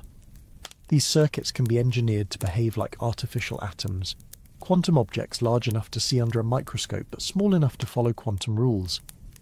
They exist in superposition states, simultaneously representing 0 and 1 until measured. They can be entangled, linked in ways that mean measuring one instantly affects the other regardless of distance. Google's been working on this approach for years, building on decades of research by physicists exploring whether quantum effects could scale beyond the atomic realm. The answer, confirmed again with each advance, is yes. Quantum mechanics isn't just for particles. Build the right systems, isolate them properly from environmental noise, and quantum behavior emerges at scales we can manipulate. The 65 qubits in Willow represent a sweet spot, enough to demonstrate quantum advantage on meaningful problems, few enough to maintain the extreme precision required for error correction. The real push now is scaling up while maintaining quality. 1,000 qubits with the same error rates would be transformative. 10,000 would be revolutionary. Getting there requires solving materials challenges, engineering challenges, control system challenges, but the path forward is visible now in a way it wasn't before. Critics remain, of course. Some question whether the problems quantum computers solve efficiently are problems anyone actually needs solved. There's an element of truth there. Quantum computing has been a solution looking for problems since the concept emerged. But as the hardware improves, as the algorithms get more sophisticated, the overlap between what quantum computers can do and what people want done keeps growing. We've crossed from purely academic exercises into territory that matters for medicine, materials, chemistry, potentially cryptography and communication. The cryptography angle generates both excitement and dread. Current internet security relies on mathematical problems that are hard for classical computers to solve. Factoring large numbers, computing discrete logarithms, problems where the time required grows exponentially with input size. Quantum computers can solve certain versions of these problems efficiently. Not today, not with 65 qubits, but eventually, which means encrypted data that's secure now might become readable later when larger quantum computers exist. This has sparked a race toward quantum-resistant cryptography, new encryption schemes based on mathematical problems that even quantum computers struggle with. Standards organizations are evaluating candidates. Some have already been approved. The transition will take years, maybe decades. Meanwhile, adversaries might be storing encrypted data now with the plan to decrypt it later, harvest now, decrypt later strategies. Anything sensitive that needs to stay secret for more than a decade faces a ticking clock. But encryption breaking, while dramatic, is almost a side effect. The main event is simulation, prediction, optimization, problems where quantum computers can explore vast solution spaces efficiently. Drug discovery, materials design, financial modeling, machine learning, climate prediction, traffic optimization, supply chain management. Anywhere you have too many variables interacting in complex ways for classical computers to handle practically. The verification achievement matters philosophically too. It demonstrates that quantum mechanics, despite its weirdness, produces reliable predictions about reality. This has been true since quantum theory emerged a century ago, but seeing it play out on engineered systems of this scale reinforces confidence in our understanding. We're not just theorizing about quantum behavior anymore. We're building machines that use it as a computational resource. The quantum echo's name carries deeper meaning. Sound waves echo because they reflect off boundaries, off interfaces where properties change. Quantum echoes arise from a similar principle. Perturbing the quantum system creates disturbances that propagate through the system, reflect off its internal structure, and return carrying information about what they encountered. By measuring these echoes precisely, you map the territory they travelled through. This connects to one of physics' fundamental insights. Information and reality are deeply intertwined. What we can know about a system constrains what the system can be. Quantum mechanics makes this explicit. Measurement doesn't just reveal properties, it actualizes them, collapses possibilities into outcomes. The quantum echoes algorithm exploits this by carefully structuring measurements to extract maximum information while minimally disturbing the quantum states. It's a delicate dance between observation and preservation. Google's demonstrated the first two steps on their roadmap. Beyond classical computation, check. Quantum error correction below threshold, check. The next milestone is a fully error-corrected logical qubit, where errors are suppressed so efficiently that the qubit can maintain coherence indefinitely for practical purposes. After that comes scaling to thousands of logical qubits, then algorithms that solve problems of genuine commercial and scientific value. Each step builds on the previous. Each validation increases confidence that the next is achievable. We're watching the early stages of a technology that might define the rest of the century. Classical computing took decades to progress from room-sized machines processing punch cards to smartphones with more power than the Apollo program's computers. Quantum computing is moving faster because it's building on that classical foundation, using conventional processors to control and read out quantum ones. The companies investing in this technology are betting billions on the payoff. Google, IBM, Microsoft, Amazon, startups backed by venture capital and government grants. China has made quantum computing a strategic priority. The European Union has launched major initiatives. This isn't speculative anymore. It's a race with real stakes, economic and strategic. And 4 days ago, Google pulled ahead in a way that's hard to dismiss. 13,000 times faster isn't hype, it's measurement. Verifiable quantum advantage on an algorithm with practical applications isn't marketing, it's a threshold crossed. The question now isn't whether quantum computers will transform technology, it's how fast and who gets there first. The 2025 Physics Nobel, quantum goes macroscopic.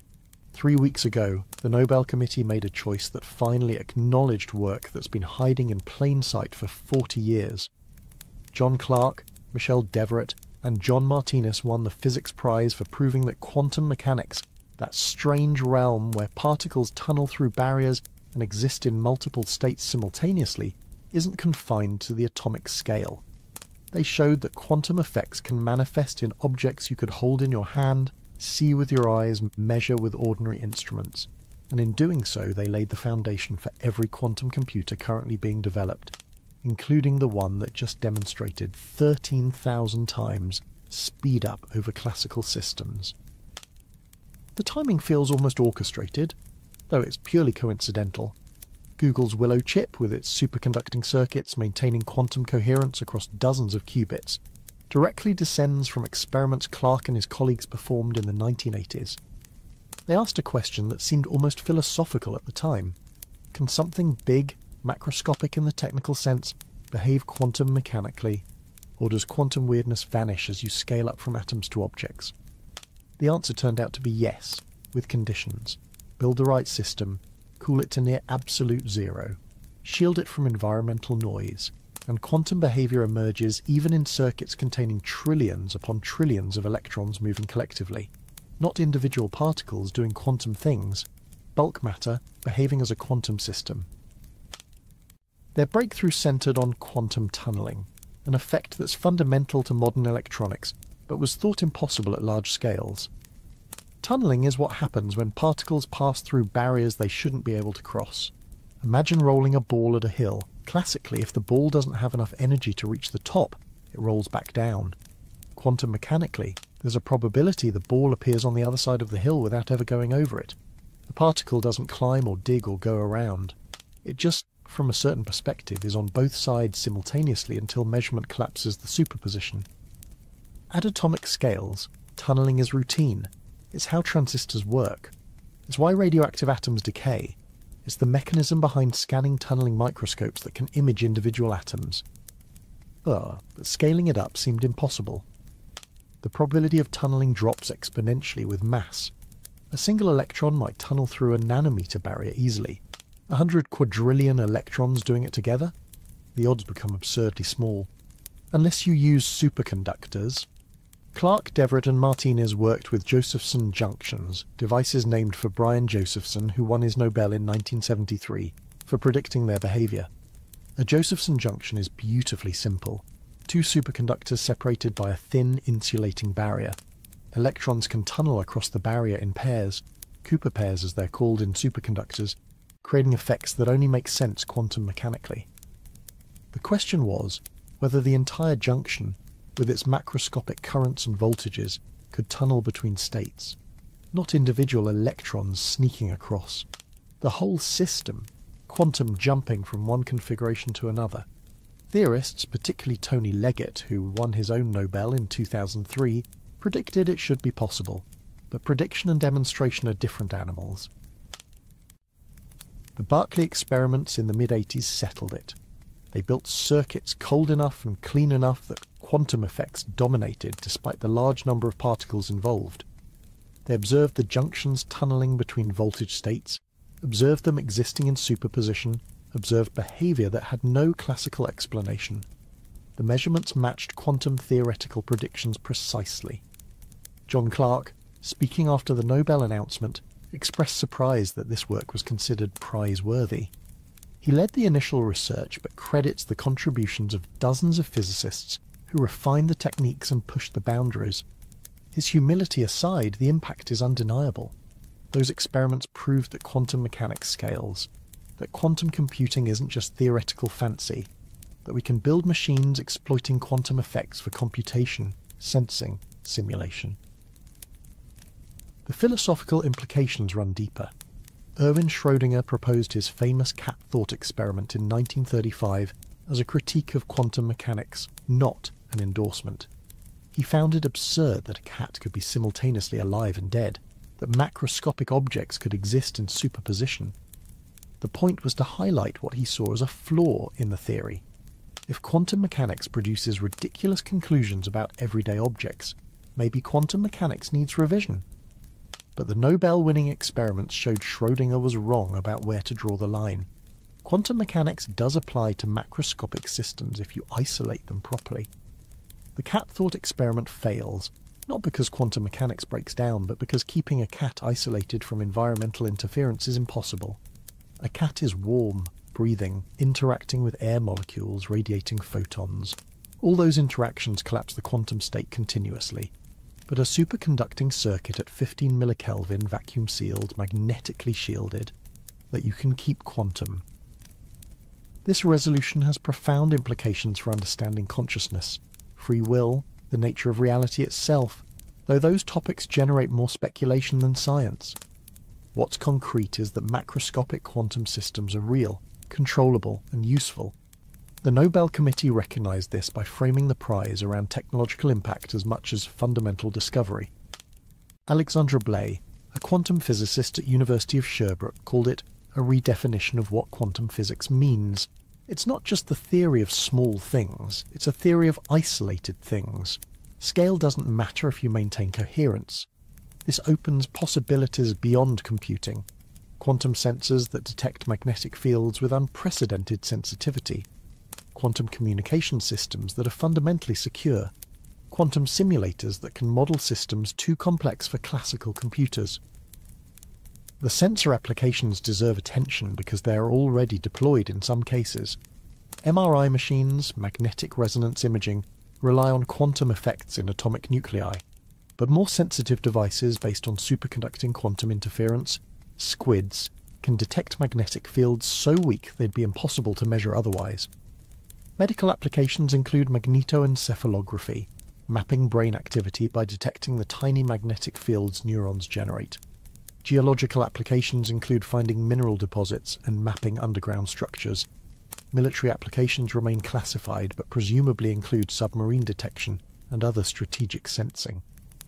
These aren't future technologies, they're present, working, commercially available in some cases. The Nobel recognized not just the science, but the engineering that followed. Quantum electrical engineering, as Stephen Gervin from Yale described it, taking quantum mechanical principles and building practical devices. The path from basic research to application took decades. The initial experiments were pure science, testing theoretical predictions with no thought of usefulness. But physicists and engineers saw potential. If you could make a quantum bit, a qubit, you could do quantum computation. The math had been worked out in the 80s and 90s. Algorithms existed on paper showing quantum computers could factor large numbers efficiently, search databases faster, simulate quantum systems naturally. All that was missing was hardware.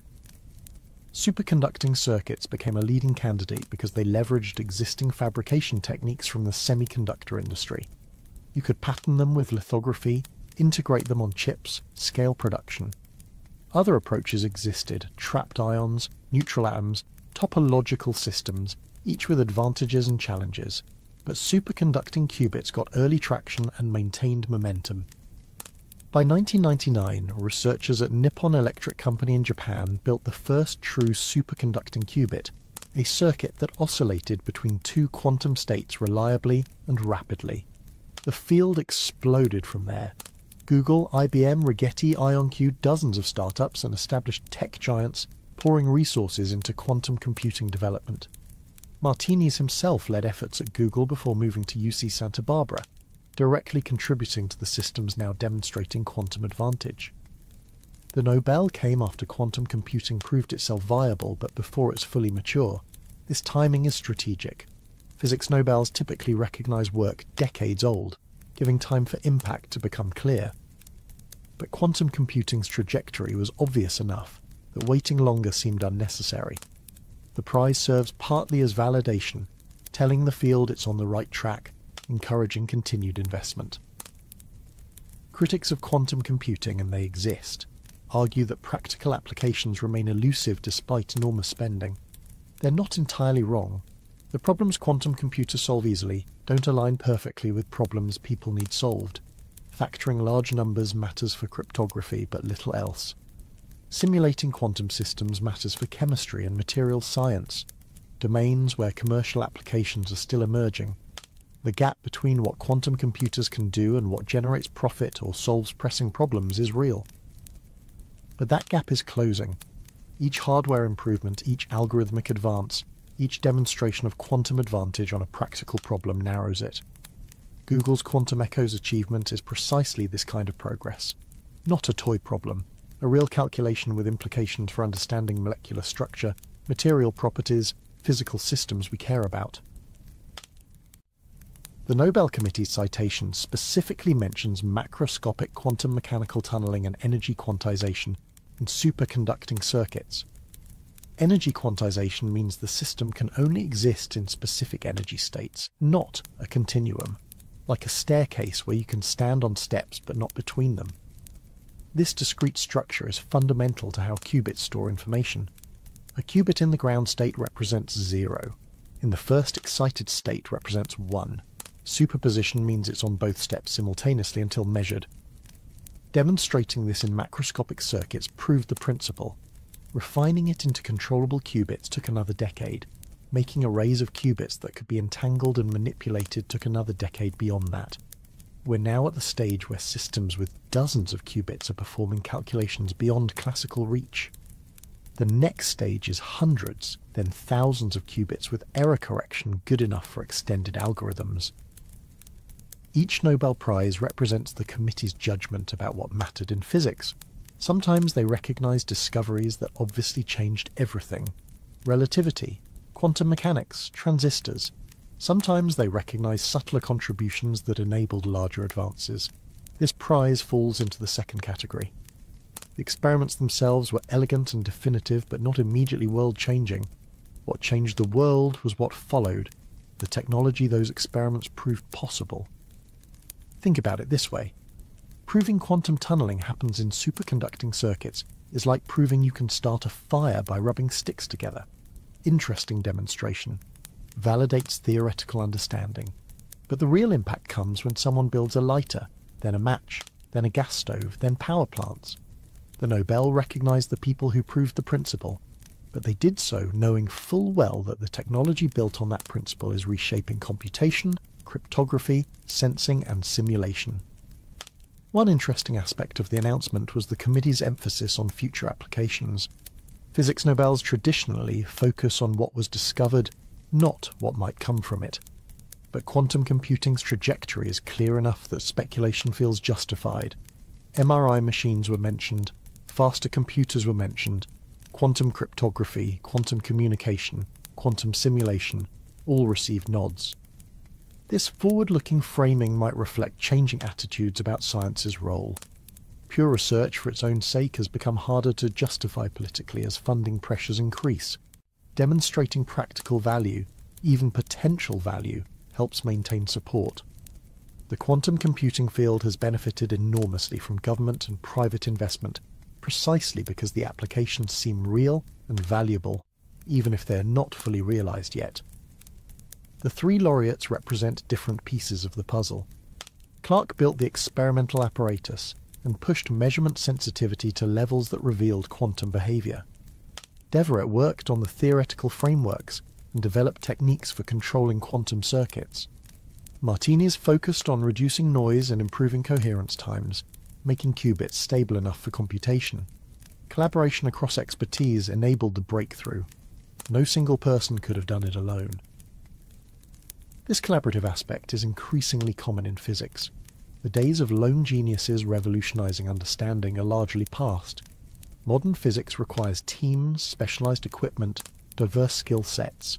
The Nobel Committee tries to honor individuals despite this reality, often awkwardly. Three-person limit means many contributors get overlooked. This prize explicitly mentions that many physicists advance the field, even though only 3 can receive the award. Public reaction to the Nobel was mixed.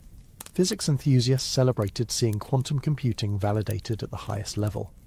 Skeptics questioned whether engineering achievements deserve Nobel recognition, preferring pure discovery. The broader public mostly shrugged. Quantum computing remains abstract and confusing to most people despite its potential importance. Explaining why circuits acting quantum mechanically matters requires background most don't have. But the physics community understood the significance immediately.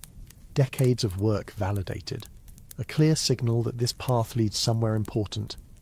And timing aligned with major advances, making the award feel current and relevant rather than historical recognition of dusty old experiments. Looking back from the perspective of years or decades from now, this Nobel will likely mark a turning point. The moment quantum computing transitioned from exotic research topic to recognized technology. Before, it was speculative. After, it was Nobel-worthy. That shift in perception matters for funding, recruitment, public understanding, everything that determines whether a technology flourishes or withers. The laureates themselves seem bemused by the attention. Clark mentioned he never imagined this work would be prize-worthy. Martini's emphasized the contributions of colleagues and students. Devereux focused on the future, on what quantum computers might achieve rather than what they've done. Humble responses from people who've spent careers pushing boundaries and suddenly find themselves celebrated for it. And those boundaries keep moving. The circuits they studied had microamps of current, nanowatts of power. Modern qubits are even smaller, even more precisely controlled. The principles remain the same. Build a quantum system, isolate it from noise, manipulate it carefully, extract information from it, but the execution has improved by orders of magnitude. What took specialized labs with custom equipment in the 80s can now be done with commercially available components, at least in some cases. This democratization matters. When only a few groups worldwide can perform experiments, progress is slow. When many groups can contribute, when students can work on real quantum systems instead of just reading about them, the pace accelerates. We're seeing this now. Quantum computing courses appear in university curricula. Quantum programming languages exist. Cloud-based access to quantum computers lets researchers worldwide run experiments without building hardware. The Nobel Prize caps 4 decades of development from initial demonstration to working technology. But it's not an endpoint. It's recognition that the foundation is solid, that building higher makes sense. The real breakthrough is the applications that change daily life, remain ahead. Quantum computers that design drugs, quantum sensors that diagnose disease, quantum communication networks that can't be intercepted. These aren't guaranteed, but they're possible now in a way they weren't before 3 scientists proved that quantum mechanics works at scales we can engineer. UAP disclosure accelerates the age of truth. Something shifted in September. Not a single dramatic announcement or undeniable piece of evidence.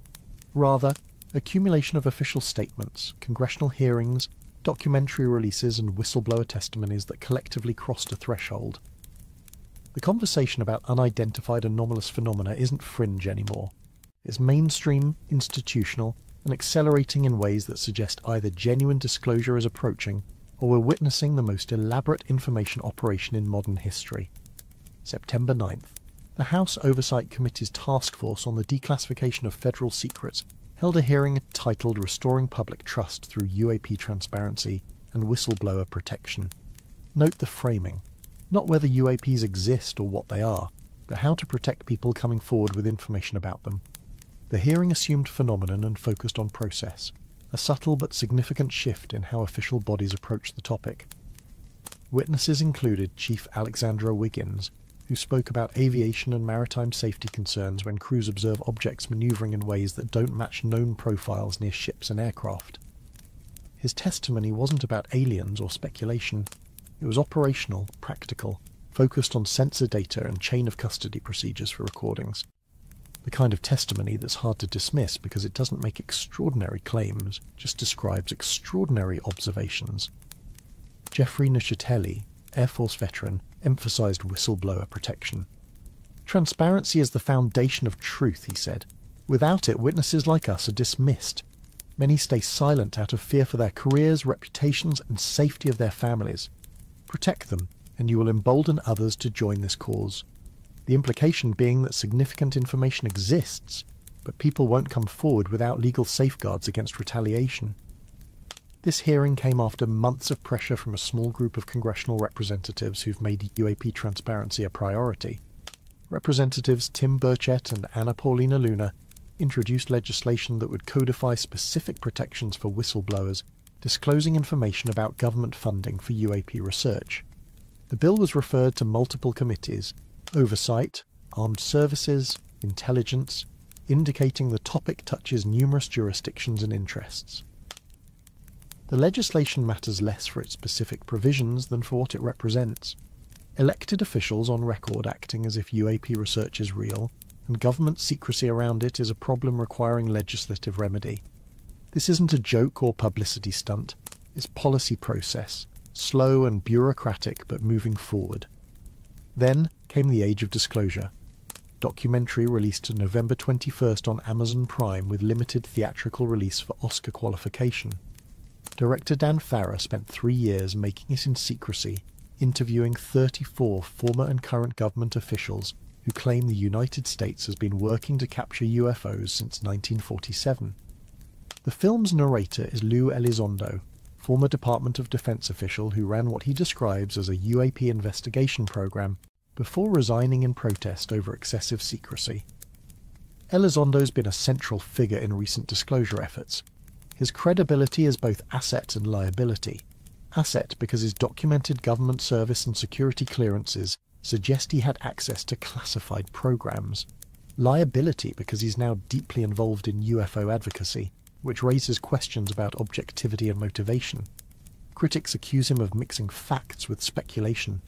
Supporters say he's trying to thread an impossible needle, revealing what he can without violating classification laws that carry severe penalties. The documentary features high-ranking officials making remarkable claims. Senator Marco Rubio, Senator Kirsten Gillibrand, both on record discussing UAP legislation and investigations. Jay Stratton, former director of the UAP task force, claiming there's a race among governments to reverse engineer alien technology. The first country that cracks the code on this technology will be the leader for years to come, he said. That statement alone, if taken seriously, reframes UAPs from curiosity to strategic priority. Reviews were mixed. IndieWire called it the most convincing argument you can make without showing any actual evidence. The Guardian noted it presents testimonies that need to be backed up with evidence that hasn't been provided. Critics pointed out that everything in the film relies on people saying things rather than showing things. No physical evidence, no classified documents, no hardware, just voices claiming knowledge. But consider what we're watching. Senators, former intelligence officials, military personnel, all going on camera to discuss UAP programs as if they're real.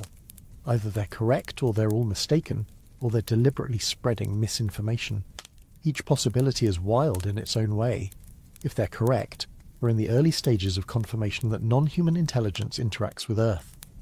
If they're mistaken, our national security apparatus has spectacularly failed at basic information vetting. If it's misinformation, the question becomes why and who benefits. Colonel Carl Nell appeared at Rice University's Archives of the Impossible Conference in 2025 with something extraordinary, a roadmap. 5 phases of disclosure. Phase 1, prove UAPs exist, marked as 2024. Phase 2 through 5 stretched to 2034 and beyond, culminating in engage with non-human intelligence. The presentation was structured like a corporate strategy document. PowerPoint slides with timelines and objectives. Think about the absurdity for a moment. A retired Army intelligence officer and Pentagon UAP advisor standing at a major university presenting a multi-decade plan for humanity to prepare for contact with non-human intelligence. This isn't a science fiction convention, it's a venue for serious academic discussion. And the presentation wasn't framed as speculation. It was framed as planning, as if the outcome is certain and the only question is managing the transition. Nell's timeline suggests we're in the early phases. Proving UAPs exist, essentially complete according to the framework. The next phases involve understanding what they are, how they work, establishing communication protocols, and eventually formal engagement. 2034 is less than a decade away. If this roadmap is remotely accurate, children in elementary school right now will graduate high school into a world where non-human intelligence is acknowledged reality rather than speculation. But roadmaps and claims aren't evidence. The persistent frustration for both believers and skeptics is the lack of physical proof accessible to independent analysis. Testimony is abundant. Radar data exists but remains mostly classified. Videos exist. The Navy released 3 in recent years, but they show objects behaving strangely without proving what they are. Photos exist, but image analysis can only go so far. What's missing is hardware, a piece of something that definitively didn't come from Earth or human technology. This is where the leaked Yemen incident becomes interesting. Video emerged showing what appears to be a US missile striking an unidentified object off the coast of Yemen in 2024. The footage came via leak, not official disclosure. Representative Burleson and others questioned why the public learned about it through leaks rather than government transparency. If the military is engaging unknown objects with weapons, that seems like information citizens deserve. The Pentagon's response has been carefully calibrated. They acknowledge UAPs are real as in unidentified objects are observed. They've established the All-Domain Anomaly Resolution Office, AARO, to investigate reports. But they maintain that no evidence suggests non-human intelligence or technology beyond human capability. This creates a strange situation where officials simultaneously confirm the phenomenon exists and deny it's extraordinary. Critics like Christopher Mellon, former Deputy Assistant Secretary of Defense for Intelligence, argue the Pentagon is dragging its feet. After the Navy videos were released, the intelligence community reclassified almost everything concerning UAP, slowing disclosure to a trickle. Mellon helped leak those original videos and has become an advocate for transparency. His argument is that thousands of UAP reports and videos exist, many no more sensitive than the 3 made public, but they remain locked away without justification. The classification system is where government secrecy becomes most frustrating for researchers and public alike. Anything can be classified for almost any reason. Once classified, it's illegal to discuss specifics even if the information seems innocuous. This creates a black hole where evidence might exist but can't be examined or even acknowledged. Whistleblowers risk prosecution. Officials who want transparency face legal constraints. The system perpetuates itself. Yet information keeps emerging. The Immaculate Constellation report leaked to journalists allegedly describes a UAP observation program far more extensive than publicly acknowledged. multiple classified briefings have occurred for congressional members, who emerge with mixed reactions ranging from dismissive to deeply concerned. Some representatives report being blocked from accessing information even with appropriate clearances. Others claim what they've seen convinces them this is serious. The National Archives now has a deadline. September 30th, 2025, all federal agencies must identify and transfer publicly releasable UAP records to the new Unidentified Anomalous Phenomena Records collection. This mandate, part of the 2024 National Defense Authorization Act, creates a formal mechanism for disclosure. Whether agencies comply meaningfully or engage in minimal compliance is the question. What's notable is the institutional framework being built. Not just hearings, but task forces. Not just reports, but dedicated officers. Not just requests, but mandates with deadlines and penalties. This level of bureaucratic machinery doesn't get deployed for topics considered frivolous. Either this represents serious concern about a genuine phenomenon, or it's elaborate theatre. Both possibilities are unsettling. The international dimension adds complexity. The documentary and hearings focus on US programs, but other countries have their own UAP encounters and research efforts. France has Guy Pan studying reports for decades. Chile has CEFAE maintaining detailed records. Russia presumably has programs that remain classified. China likewise. If this is a global phenomenon, it has implications beyond national security into questions about planetary security, assuming the objects represent something non-human. Or perhaps they're all human technology, just not openly acknowledged. Secret aerospace programs. Breakthrough propulsion systems kept classified for strategic advantage. This would explain the government's reluctance to discuss details. You don't advertise your most advanced capabilities, but it requires believing that multiple countries independently developed aircraft that vastly exceed publicly known performance, and all somehow kept it secret despite normal leaks and intelligence gathering. The performance characteristics described in credible reports are genuinely bizarre. Objects accelerating instantly from hover to hypersonic speeds, right-angle turns at velocities that should produce thousands of Gs, transmedium capability, moving seamlessly between air and water. No visible propulsion, no exhaust, no sonic booms. If this is human technology, it represents physics breakthroughs that would revolutionize every aspect of transportation and energy. Keeping that secret would be challenging and arguably counterproductive given the global problems such technology could solve. Which brings us back to non-human intelligence as explanation. If not human tech, then what? Extraterrestrial visitors from other star systems, ultra-terrestrial intelligence that evolved here but separately from humans, interdimensional travellers from parallel realities, future humans with time travel capability. Each explanation sounds like science fiction, yet each has been seriously proposed by researchers trying to make sense of the data. The extraterrestrial hypothesis is most popular because it's conceptually straightforward. Advanced civilizations elsewhere in the universe developed interstellar travel and periodically visit Earth. The distances are enormous but perhaps manageable with physics we don't understand yet.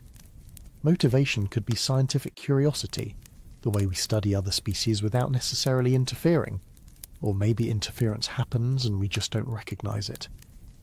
Ultra-terrestrial theories suggest intelligence evolved on Earth, long before humans or alongside humans, but remained hidden, perhaps underwater civilizations in ocean depths we've barely explored, perhaps in cave systems, perhaps they're simply good at avoiding detection. This feels like fantasy until you consider how much of Earth remains unexplored. We've mapped the ocean floor at lower resolution than we've mapped Mars. Who knows what's down there? Interdimensional theories borrow from physics ideas about parallel universes and extra dimensions beyond the four we experience. If other dimensional spaces exist, perhaps they're inhabited. Perhaps whatever lives there can sometimes interact with our dimension. This conveniently explains why UAPs seem to appear and disappear, why they violate our physics expectations. They're not breaking our rules, they're following different ones from their native dimension. Time travel theories are particularly brain-breaking. If humans develop time travel in the future, they could visit now. Future humans studying past humans, their own ancestors. This creates causality problems philosophers and physicists love arguing about. It also potentially explains why UAPs often appear near military installations and during significant historical events. They're tourists or researchers from our own future. Each theory has problems. Extraterrestrial travel faces the enormous distances of interstellar space. Ultra-terrestrials face the question of why they've remained hidden so effectively. Interdimensional beings require accepting physics that's speculative at best. Time travelers create paradoxes. None fit perfectly, which might mean all are wrong and the truth is something we haven't imagined yet. Or it means the phenomenon is more complex than any single explanation captures. Maybe multiple things are happening. Human secret technology accounts for some sightings. Natural phenomena misidentified for others. Genuine anomalies requiring new explanations for the remainder. Trying to force everything into one box might be the fundamental error. The disclosure movement's central frustration is being stuck between these possibilities without sufficient evidence to resolve anything. Testimony is plentiful, but testimony is just people saying things. What's needed is physical evidence, analysed openly with results published where the scientific community can critique methodology and review conclusions. Until that happens, we're trapped in endless argument. Yet the momentum feels different now. Congressional hearings that treat UAPs as real rather than joke, legislation creating frameworks for disclosure, documentary films with high production values interviewing credible officials, roadmaps from military insiders projecting timelines for contact. Either we're approaching genuine revelation, or we're watching sophisticated psychological operations unfold. Both prospects are fascinating and concerning in different ways. The 2034 timeline Nell presented isn't arbitrary. It aligns roughly with other predictive frameworks floating in UAP research communities. Some researchers point to increasing sighting rates. Others note escalating official acknowledgement. Still others reference alleged communications or contacts claiming specific timeframes. Conspiracy thinking at its finest, connecting dots that might be random into patterns that might be illusory. But if the pattern is real, if disclosure is genuinely accelerating towards some culmination point, the next decade will be extraordinary. Not because aliens will land on the White House lawn necessarily, but because the social, political, and philosophical implications of confirmed non-human intelligence would reshape human civilization's self-understanding completely. We wouldn't be alone. We wouldn't be the pinnacle of intelligence in the universe. Our religions, our philosophies, our sciences, all would need reconsidering in that context. And if it's all smoke with no fire, if disclosure movement represents misunderstanding or misinformation or wishful thinking, then we're watching a case study in how modern information ecosystems can create and sustain elaborate narratives despite absence of physical proof. That's important too, understanding how beliefs form and spread, how authority and testimony interact with evidence and skepticism. Either way, something significant is happening. The question is what? Space's hidden secrets emerge. While debates rage about artificial intelligence controlling governments and quantum computers breaking reality, astronomers keep discovering the universe is stranger than the conspiracy theories suggest. October 2025 brought a cascade of findings that quietly reshape our understanding of planetary formation, stellar evolution, and the very structure of our own planet. No aliens required, though the implications for where life might exist and how Earth became habitable are profound. Deep inside our planet, nearly 2,000 miles down, scientists found remnants of the proto-Earth that existed before the Moon, forming a collision. This discovery, announced less than a week ago, answers questions geologists have been asking for decades, while raising new ones about how planets evolve after catastrophic impacts. The prevailing theory of lunar formation involves a Mars-sized object nicknamed Theia, slamming into early Earth roughly 4.5 billion years ago. The impact vaporized massive amounts of material. Some coalesced into the Moon, the rest reformed as Earth, thoroughly mixed and homogenized by the violence of collision. That's what models predicted. Complete blending, no remnants of the original bodies. But seismic data never quite matched that prediction. Deep in the mantle, two massive anomalies exist. The African blob and the Pacific blob, technical names pending. These are regions where seismic waves slow down, indicating different composition or temperature than surrounding mantle. They're enormous, each larger than the Moon, sitting at the core mantle boundary.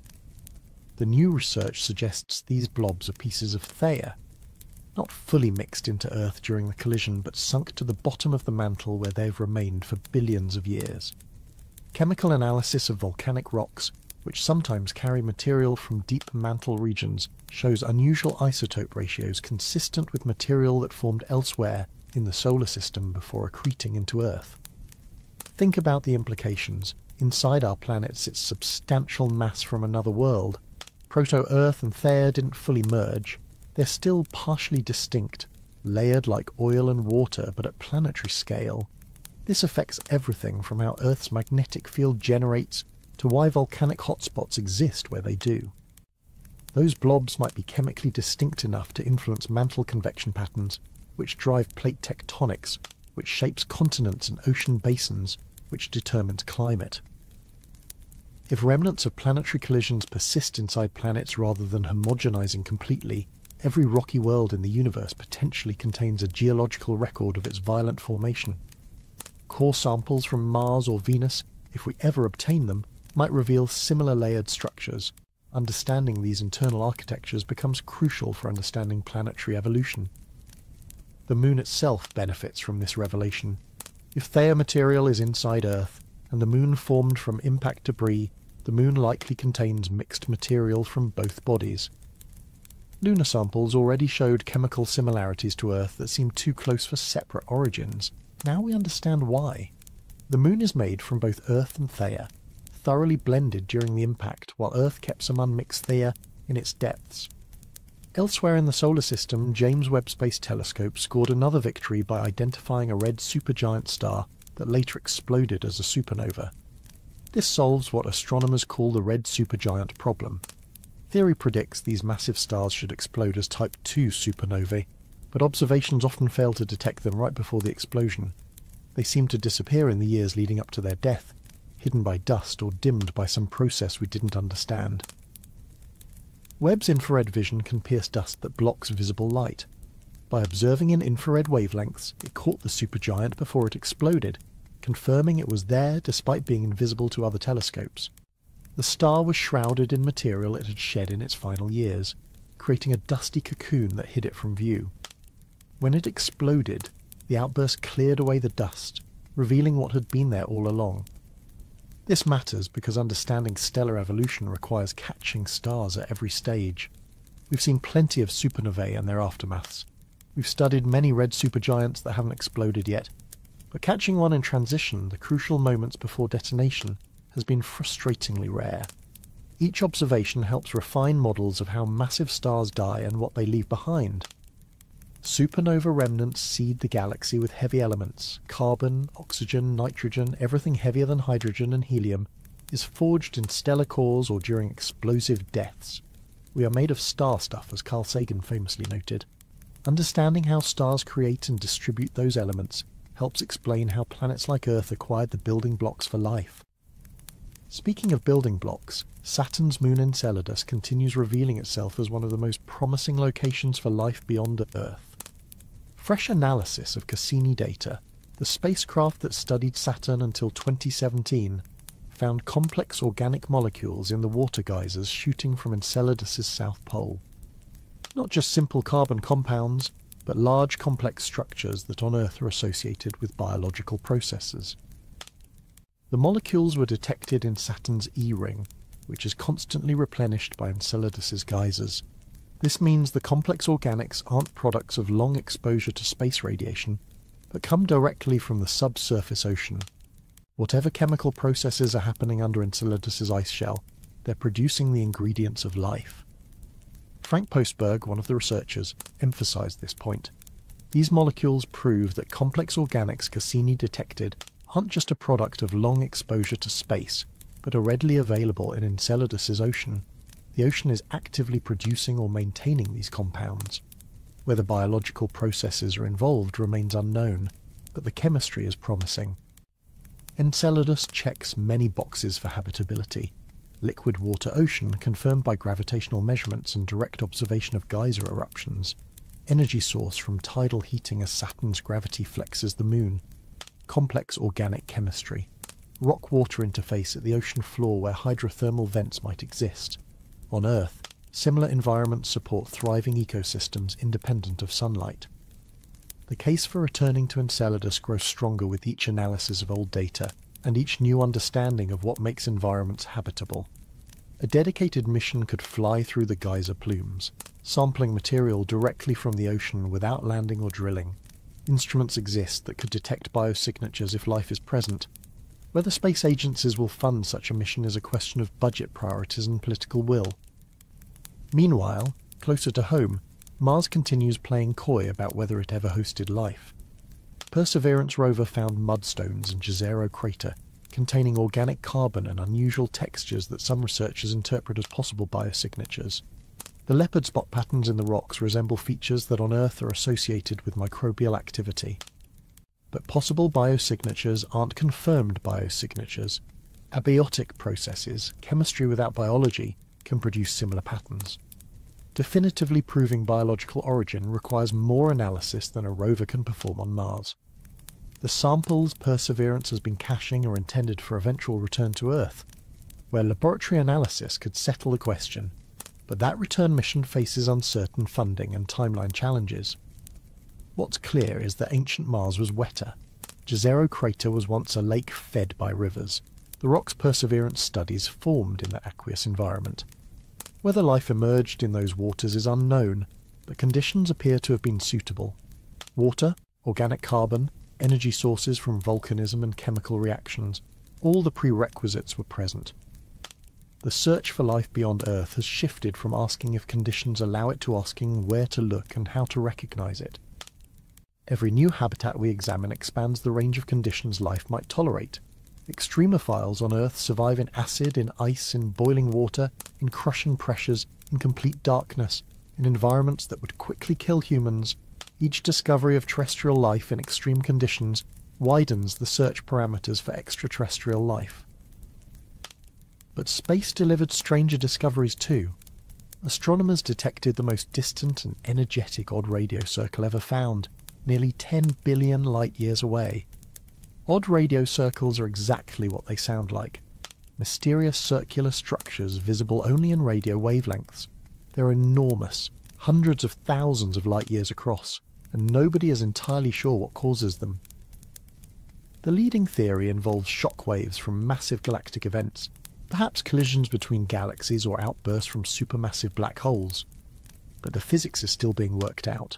Finding one this distant, meaning we're seeing it as it existed 10 billion years ago when the universe was much younger, provides clues about when these structures started forming and what conditions produced them. Then there's the rogue black hole actively feeding despite being displaced from its galaxy's centre. Black holes typically lurk in galactic cores, growing fat on gas and stars that venture too close. Finding one almost a kiloparsec, 3,000 light-years from where it should be and actively producing radio jets defies expectations.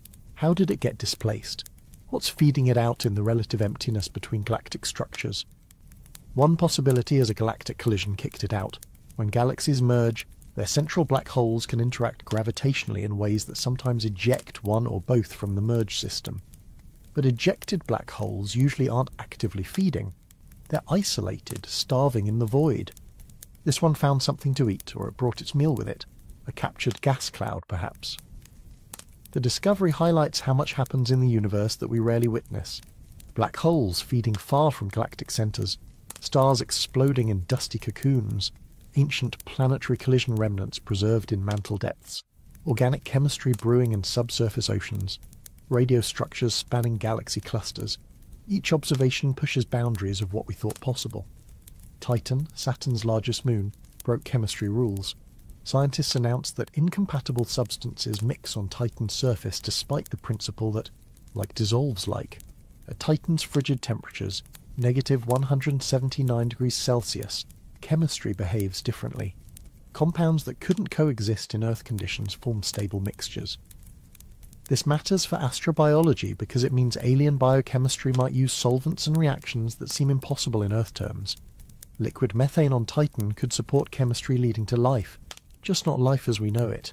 The phrase life as we know it gets overused, but here it's precise. Carbon-based water-solvent life dominates Earth. But carbon can work with other solvents. Silicon might substitute in some contexts. The possibilities expand when you consider environments with completely different temperature and pressure regimes. October also brought the dual comet spectacle as Lemon and Swan reached closest approach to Earth. Both brightened to naked-eye visibility for observers with dark skies, rare treats for amateur astronomers. Comets are time capsules, icy bodies from the solar system's formation that spent billions of years in deep freeze before gravitational perturbations sent them sunward. Each comet carries information about conditions in the early solar system. The ice preserves ancient chemistry. The dust contains pre-solar grains, material that predates the sun's formation. By studying comets, we study the raw materials from which everything in our solar system formed, and occasionally we get to watch them put on a show as solar heating vaporizes their ices, creating glowing comas and tails. Lemon was discovered in January by the Mount Lemmon survey, a mile-sized ball of ice and rock dropping in from the Oort cloud for a brief visit. By month's end it peaked around 8th magnitude, comparable to Messier galaxies accessible to small telescopes. Swan followed a similar trajectory, approaching even closer at 24 million miles. Having two bright comets simultaneously is unusual. Most years see none visible without optical aid. Some years see one. Two at once, both reasonably bright, provides opportunities for comparative study and spectacular images as astrophotographers captured both in single frames. The science of comets intersects with the search for life's origins. Some theories propose that comets delivered significant amounts of water to early Earth, along with organic compounds. If true, comets weren't just frozen debris, but crucial contributors to making Earth habitable. Every comet we study helps test that hypothesis. Discoveries accelerate as our instruments improve. James Webb is barely into its operational lifetime and already revolutionizing multiple fields. Next-generation ground-based telescopes coming online in the next few years will push sensitivity and resolution further. Space missions to Europa and Enceladus could launch this decade. Mars sample return, if funded, could bring definitive answers about Martian life. The universe is revealing itself layer by layer. Each answer spawns new questions. Finding proto-Earth material in the mantle raises questions about how planetary interiors evolve. Detecting complex organics on Enceladus raises questions about what chemistry exists in that ocean. Observing distant odd radio circles raises questions about early universe energetics. Every field of astronomy and planetary science is simultaneously advancing, and the pace keeps increasing. Data accumulates faster than scientists can analyze it. Archives hold discoveries waiting for someone to notice them. New instruments plan observations that will reveal phenomena we haven't imagined yet. Within our lifetimes, we might answer whether life exists elsewhere, whether our solar system is typical or unusual, how galaxies form and evolve, what dark matter and dark energy actually are. Or we might answer some questions while uncovering deeper mysteries. Science often works that way. You solve one puzzle and find two more behind it, but each solved puzzle expands human knowledge. Each answered question reveals more about the cosmos and our place in it. That journey of discovery continues, accelerating, leading toward understandings we can barely glimpse from our current position. The universe is vast, ancient, and full of wonders that dwarf human imagination. We're privileged to live in an era where technology allows us to study it in detail, to peer back to cosmic dawn, to analyze atmospheres of distant worlds, to map the internal structure of our own planet. What we're learning transforms not just astronomy, but our fundamental understanding of what's possible, where we came from, and what else might be out there. AI's October revolution. The artificial intelligence landscape shifted dramatically this month through a combination of hardware deals, algorithmic breakthroughs, and deployments at scale that collectively signal the technology is transitioning from experimental to foundational. Three announcements in particular deserve attention because they illuminate where AI development is heading and who's positioning to control that future.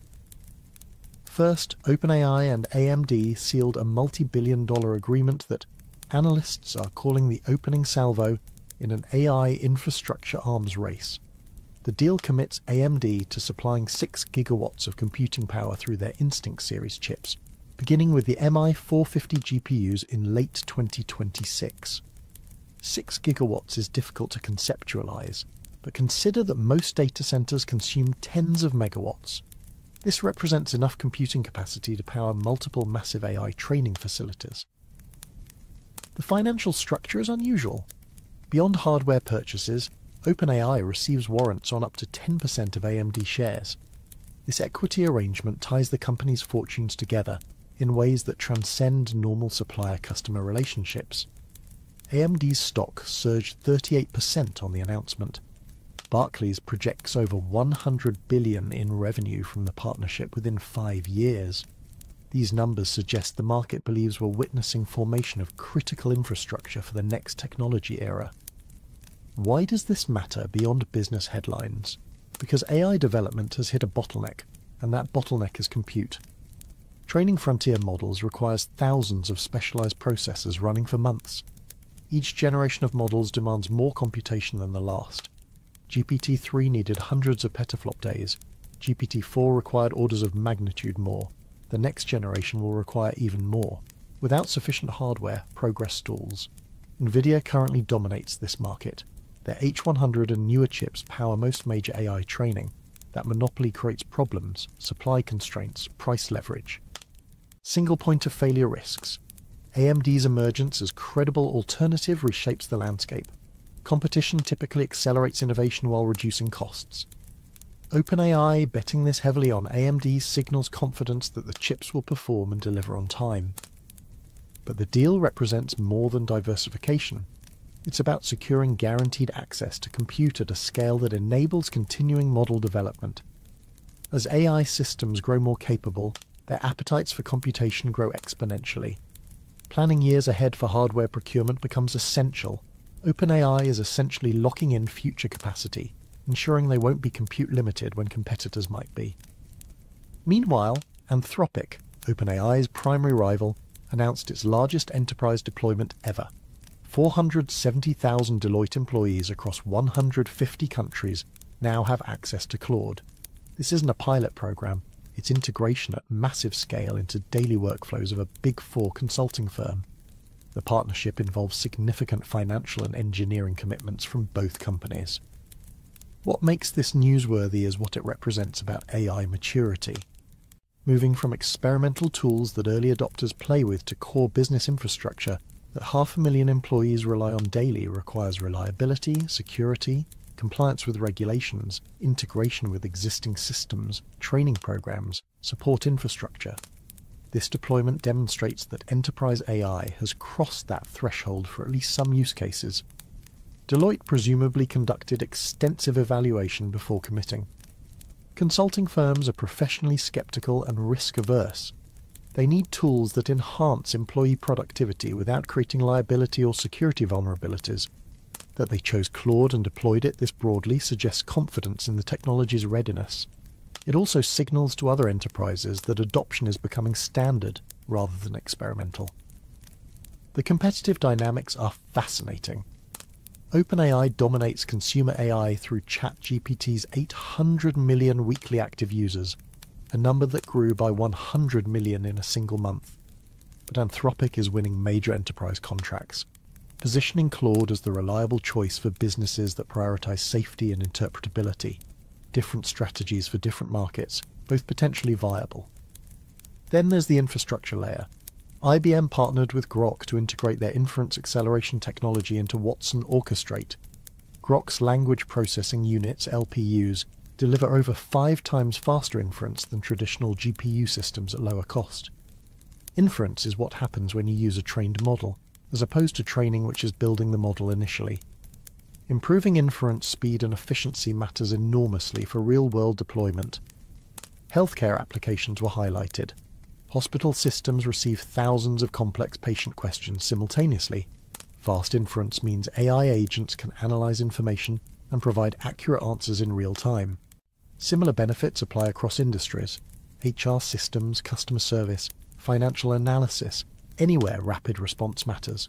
IBM bringing this capability to their enterprise clients accelerates practical AI adoption. The quantum computing connection shouldn't be missed. IBM's also pushing quantum AI integration. Grok's custom LPU architecture demonstrates that specialized hardware designed specifically for AI workloads dramatically outperforms general-purpose chips. This lesson applies to quantum systems too. As quantum computers mature, quantum AI accelerators might provide advantages that classical systems, even specialized ones, cannot match. But hardware advances mean little without algorithmic progress. October saw announcements of models achieving human-level performance or better on increasingly difficult benchmarks. GPT-5, OpenAI's next-generation model, demonstrated 94.6% accuracy on AI-Me 2025, a mathematics competition where typical human performance is much lower. The model handles text, images, audio, and video seamlessly in unified systems. Benchmark. Performance improvements are controversial in AI research. Critics argue that benchmarks get gamed, that models memorize training data, including test sets, that narrow task performance doesn't indicate general intelligence. All valid concerns. But the trend is undeniable. Each model generation handles tasks that previous generations failed at. The capabilities expand even as debates continue about what those capabilities mean. Microsoft's Copilot Studio 2025. Wave 2 launch provided tools for businesses to create custom AI agents without coding. Multi-agent orchestration means different specialized agents can coordinate to solve complex problems. One agent handles scheduling, another analyzes documents, a third manages communications. They work together, passing information and results, accomplishing tasks that would be difficult for any single system. This no-code approach democratizes AI development. Small businesses without engineering teams can deploy AI solutions tailored to their needs. The barrier to entry drops from requiring machine learning expertise to requiring understanding of your business processes. That's still substantial but manageable for many more organizations. As tools improve and simplify, adoption accelerates. Google rolled out Gemini for Home, integrating AI throughout smart home ecosystems. Natural language control, predictive notifications, learning user preferences and patterns. The vision is ambient intelligence, AI that fades into the background while continuously assisting. Your home anticipates your needs. The thermostat adjusts before you feel uncomfortable. The lights adapt to activity and time of day. Shopping lists update automatically as supplies run low. Whether this vision is appealing or dystopian depends on perspective. Convenience versus surveillance. Assistance versus dependence, control versus automation. These tensions run through all AI deployment but become visceral when the technology enters homes and monitors daily life. Google argues that processing happens locally on device for privacy. Critics worry about data collection regardless of stated policies. The regulatory environment struggled to keep pace. AI safety discussions intensified after Yoshua Bengio, deep learning pioneer and Turing Award winner, warned that humanity could face extinction within a decade if AI development proceeds without adequate safeguards. Not hyperbole from a fringe figure, but considered opinion from someone who helped create the field. He suggested that advanced systems might prioritize self-preservation over human interests. This existential risk framing remains controversial. Many researchers think it distracts from present harms, bias, misinformation, job displacement, surveillance. Others believe both near-term and long-term risks deserve attention. The debate is fierce and unlikely to resolve soon, but it's moved from purely academic to policy relevant as governments consider how to regulate increasingly powerful AI systems. Europe continued developing its AI sovereignty strategy. Apertus, Switzerland's first large-scale open-source language model, launched in September, trained on 15 trillion tokens across over 1,000 languages, with 40% non-English data, including Swiss German and Romansh. The model is completely transparent, architecture, training data, model weights, development process all publicly accessible under permissive license. This contrasts sharply with closed models from major tech companies. OpenAI, despite the name, no longer publishes model details. Anthropic releases some information but keeps core training methods proprietary. Google and Microsoft likewise guard their AI developments closely.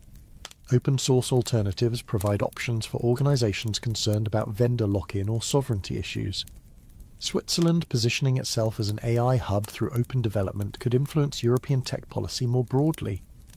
The continent has struggled to compete with American and Chinese AI companies. Building open infrastructure that anyone can use and build upon might be a viable alternative strategy. Instead of creating European champions to compete with ChatGPT, enable anyone to create competitive tools using shared foundations. The UK signed a tech prosperity deal with the United States, securing over $31 billion in commitments from Microsoft, Google, Nvidia, OpenAI, and others for data centers and AI infrastructure. An AI growth zone in northeast England promises tens of thousands of skilled jobs. These investments indicate where companies expect AI development to concentrate geographically, chasing talent, energy resources, regulatory environments that enable experimentation. Energy deserves special attention. Training large AI models consumes enormous electricity. Data centers require constant cooling. The environmental impact is significant and growing. 6 gigawatts of computing capacity doesn't just require chips, it requires power generation and distribution capable of supplying that much energy continuously. Renewable sources become essential not just for environmental reasons, but for cost and sustainability. Microsoft is committed to running data centers on renewable energy. Google has similar pledges, but matching consumption with generation, especially as demand grows, challenges even well-funded companies. Some facilities locate near hydroelectric or geothermal sources. Others purchase renewable energy credits. The tension between AI's hunger for computation and climate commitments is real and increasing. Costs are dropping though. Running advanced models is over 280 times cheaper than late 2022. Efficiency improvements in hardware and algorithms reduced expenses dramatically. What cost millions to train now costs tens of thousands. Inference costs dropped even more precipitously. This economic shift enables applications that weren't viable before. When running a query costs fractions of a cent instead of dollars, new use cases become possible. Adoption statistics from October show 78% of organizations now use AI, up from 55% last year. 71% of top companies employ generative AI for product innovation. These aren't experimental side projects anymore. They're core to business strategy and operations. The shift happened fast, accelerating through 2024 and into 2025. Multimodal AI advances received significant attention. Systems that integrate text, images, audio, video provide richer interaction than text-only models. You can show the AI a photograph and ask questions about it. Record audio and get transcription plus analysis. Upload video for summarization and content extraction. The market for multimodal AI reached $2.27 billion this year with projections for rapid growth. Synthetic data emerged as partial solution to privacy and scarcity challenges. Training AI requires massive data sets, but data has owners, privacy implications, potential biases.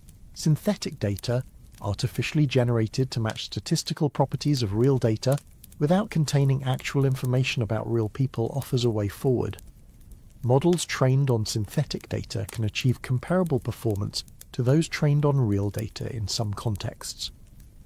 The synthetic data market, forecasted to rise from $500 million in 2025, demonstrates commercial viability. Companies offer services generating synthetic datasets for specific domains, healthcare data for training medical AI without violating patient privacy, financial transactions for fraud detection without exposing real account information. The technique has limitations but fills important gaps. But October also brought concerning revelations. Researchers discovered that a handful of poison training documents can backdoor even the largest AI systems. Malicious actors could inject data into training sets that create hidden vulnerabilities. The model performs normally on most inputs but misbehaves in specific circumstances. Detecting these backdoors is extremely difficult because training datasets contain billions of documents. Finding a few malicious ones is needle-in-haystack territory. This has major security implications. If AI systems make critical decisions in healthcare, finance, infrastructure, transportation, backdoors could cause catastrophic failures. Even if unintentional data contamination rather than deliberate attack, the risk exists. Validating training data becomes essential but challenging given data scales involved.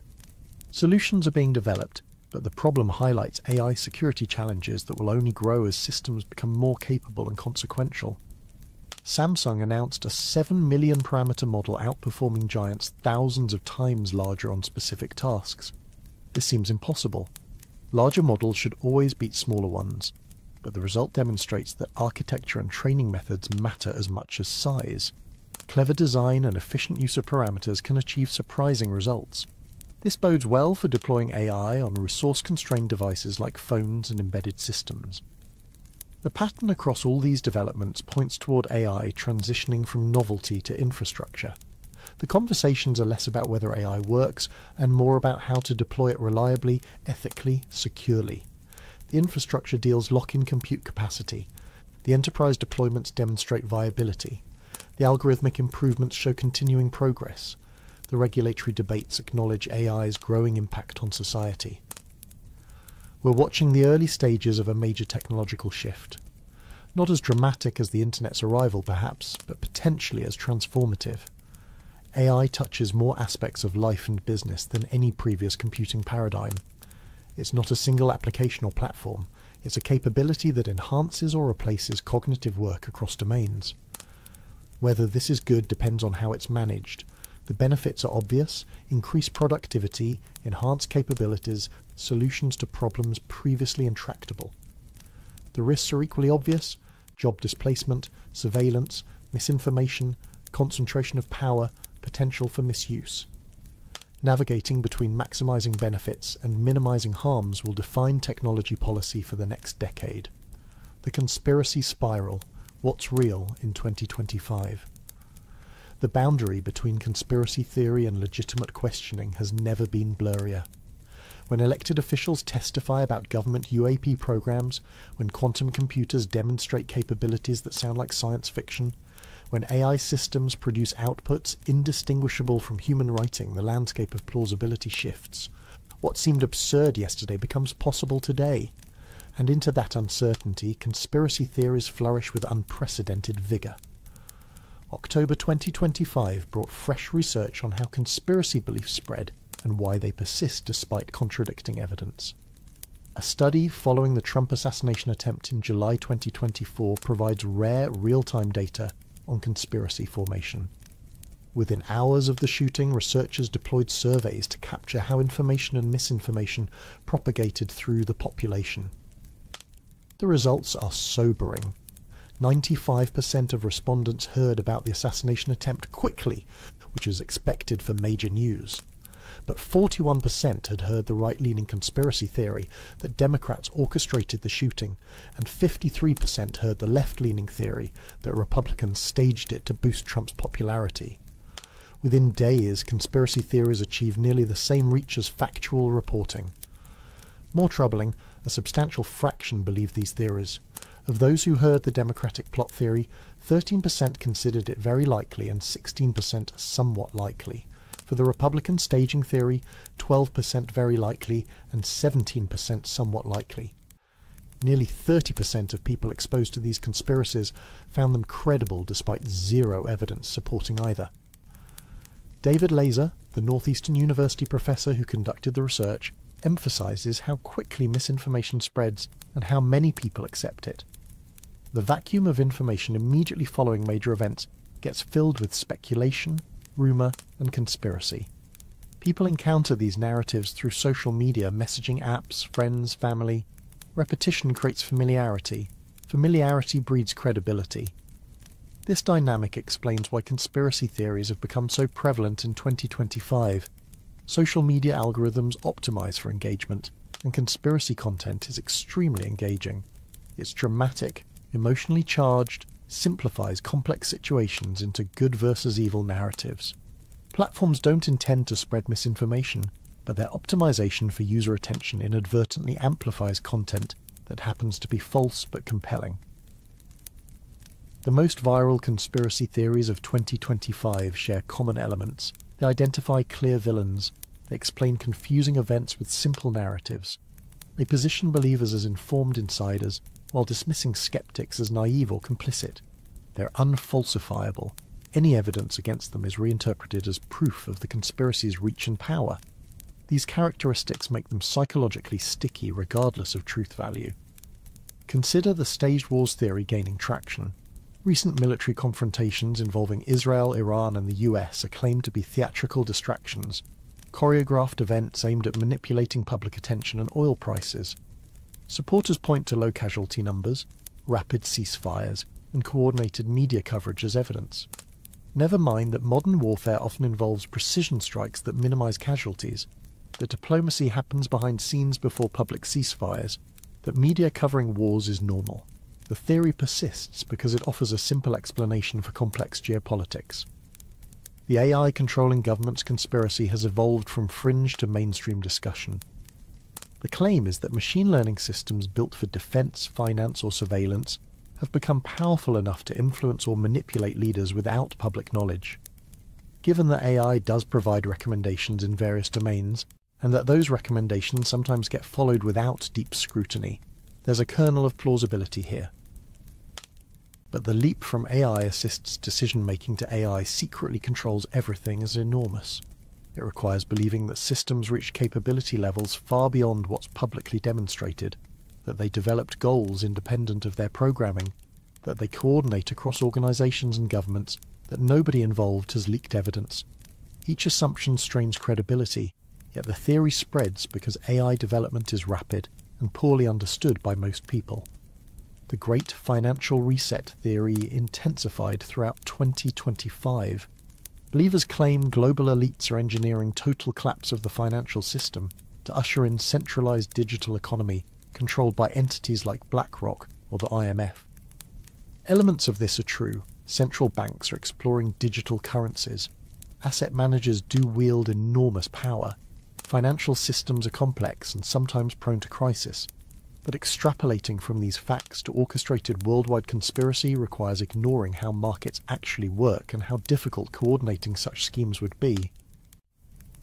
Weather control conspiracies reignited with unusual climate patterns and massive natural disasters. HAARP, the High-Frequency Active Auroral Research Program, gets blamed despite being a scientific facility studying the ionosphere with no capability to control weather.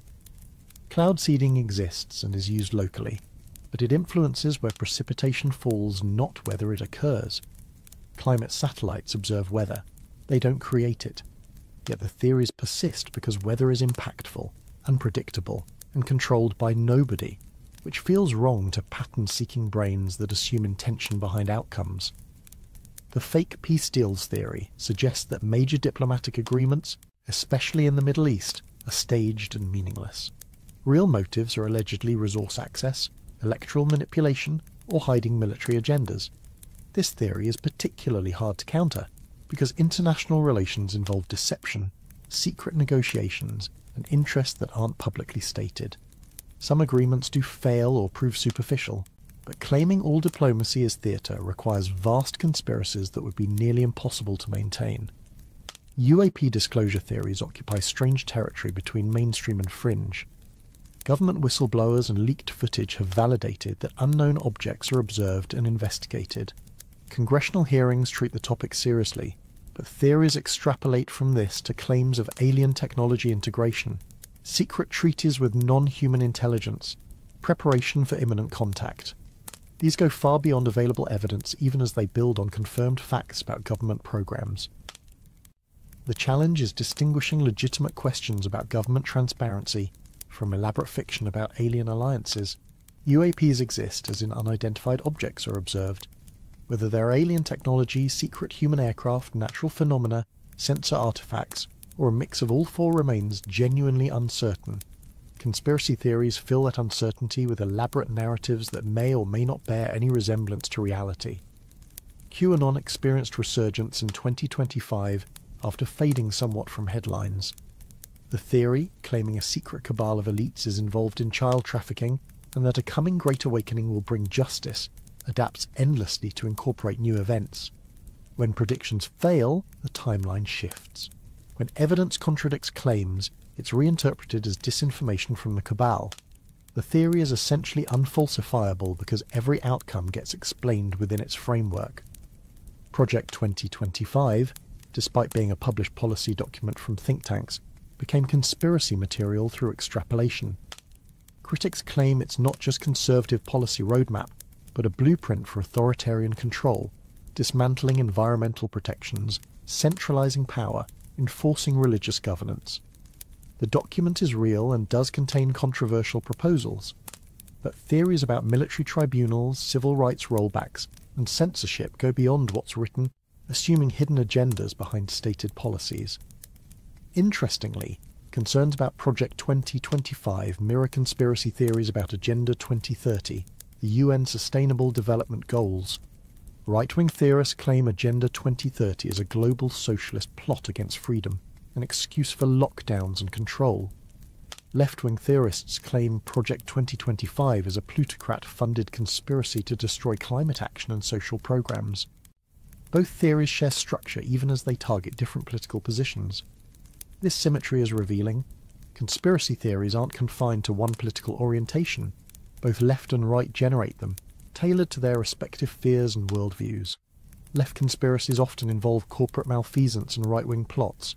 Right conspiracies often involve government overreach and left-wing plots.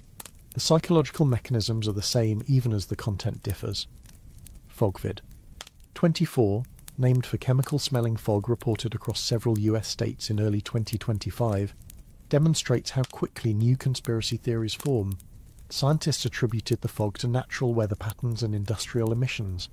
Conspiracy theorists branded it a government bioweapon for population control or mind manipulation. Videos showing drones during the fog events fueled speculation about mass spraying of unknown substances. The pattern repeats endlessly. Unusual event occurs. Mainstream explanation is provided. Alternative explanation emerges that involves malicious intent. The alternative gains traction because it's more interesting and emotionally compelling than mundane truth. Fog from weather and pollution is boring. Bioweapon fog deployed by drones is exciting, terrifying, and creates a clear enemy to oppose. Understanding why people believe conspiracy theories has become serious research focus is not just about misinformation, it's about fundamental human psychology. We're pattern recognition machines. We see connections even where none exist. We prefer simple narratives to complex uncertainty. We trust our social groups and distrust outsiders. We remember confirming evidence while forgetting contradictions. All these cognitive tendencies make us vulnerable to conspiracy thinking. Timothy Tanghelini at UC Berkeley studies conspiracies through the lens of folklore and narrative. He points out that stories are powerful, and we're more comfortable with stories that confirm our beliefs than challenge them. Conspiracy theories are essentially belief narratives, stories we tell that we believe to be true, and they influence our beliefs through repetition and social reinforcement. Once you believe, confirmation bias ensures you find supporting evidence everywhere while dismissing contradictions. Social media removed traditional brakes on conspiracy spread. Previously, sharing bizarre theories required convincing editors, publishers, broadcasters that the content merited distribution. Social media has no such gatekeeping. Anyone can post anything, and if it resonates with audiences, algorithms amplify it. The conspiracy theories that spread fastest aren't necessarily the most plausible, but the most engaging, the most emotionally charged, the most shareable. Research on COVID conspiracies found that theories emphasizing malicious purposes and secretive actions got shared most widely. Theories attempting to provide authenticational sources got shared least. The lesson is clear. Conspiracy theories succeed not through evidence, but through narrative appeal. They tell stories about villains with evil plans, about hidden truths only insiders know, about looming threats that justify action.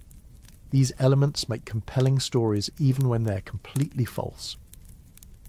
The 5 most popular COVID conspiracies: Bill Gates microchips, 5G network dangers, vaccine side effects, QAnon integration, Agenda 21 depopulation, all shared this structure despite focusing on different specific claims. They overlapped and reinforced each other. If you believed one, you were more likely to believe others because they all fit into an overarching narrative of powerful forces manipulating the population for nefarious ends. This interconnection is crucial. Conspiracy theories don't exist in isolation. They form webs where accepting one makes accepting others easier.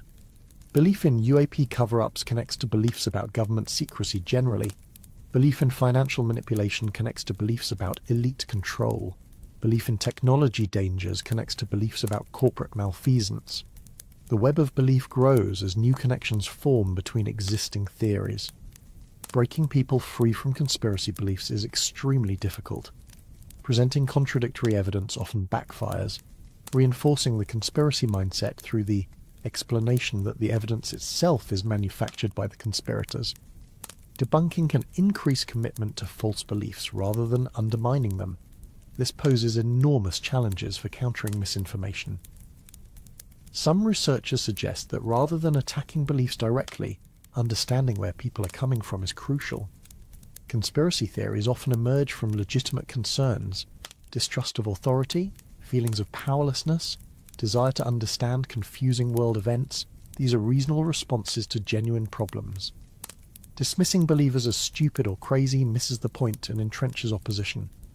Building media literacy helps but has limits. Teaching people to verify sources, check multiple outlets, distinguish opinion from reporting, all valuable skills. But when conspiracy theories present themselves with trappings of journalism, citations to studies that don't exist or misrepresent findings, testimony from supposed experts, detecting falsehood requires more than generic media literacy. It requires specific knowledge of the topic and rhetorical tactics being employed. The attention economy incentivizes conspiracy content. Content creators on social media platforms earn money from views, clicks, engagement. Conspiracy theories generate all three. You don't need to believe what you're posting if it pays your bills. This creates a class of professional conspiracy entrepreneurs who may or may not personally believe, but definitely profit from spreading theories. Distinguishing true believers from cynical profiteers is often impossible. Regulation faces severe challenges. Free speech protections in many countries make banning misinformation legally problematic even when socially desirable. Defining what counts as conspiracy theory versus legitimate alternative viewpoint is subjective and politically charged. Platform moderation policies struggle to balance harm reduction against accusations of censorship. There are no easy answers. What's clear is that conspiracy theories will continue proliferating. The conditions that generate them, social media amplification, political polarization, rapid technological change, institutional distrust, aren't disappearing. If anything, they're intensifying. Learning to navigate information environments where truth and fiction mix indistinguishably becomes an essential skill for functioning in modern society. The irony is that some things that sound like conspiracy theories are real. Governments do conduct secret programs. Corporations do manipulate markets. Technologies do enable unprecedented surveillance. Distinguishing actual conspiracies from false ones requires evidence, not just compelling narratives, but evidence gathering and evaluation are skills most people lack training in. We're left in an uncomfortable position. Conspiracies exist. Conspiracy theories about those conspiracies may be false. Other conspiracy theories may be partially true. Still others may be completely fabricated. Sorting through this requires critical thinking, intellectual humility, willingness to update beliefs based on new information, and tolerance for uncertainty. These qualities are precisely what conspiracy theories discourage by offering certainty and simple answers to complex questions. The future likely involves increasing sophistication of both misinformation and detection.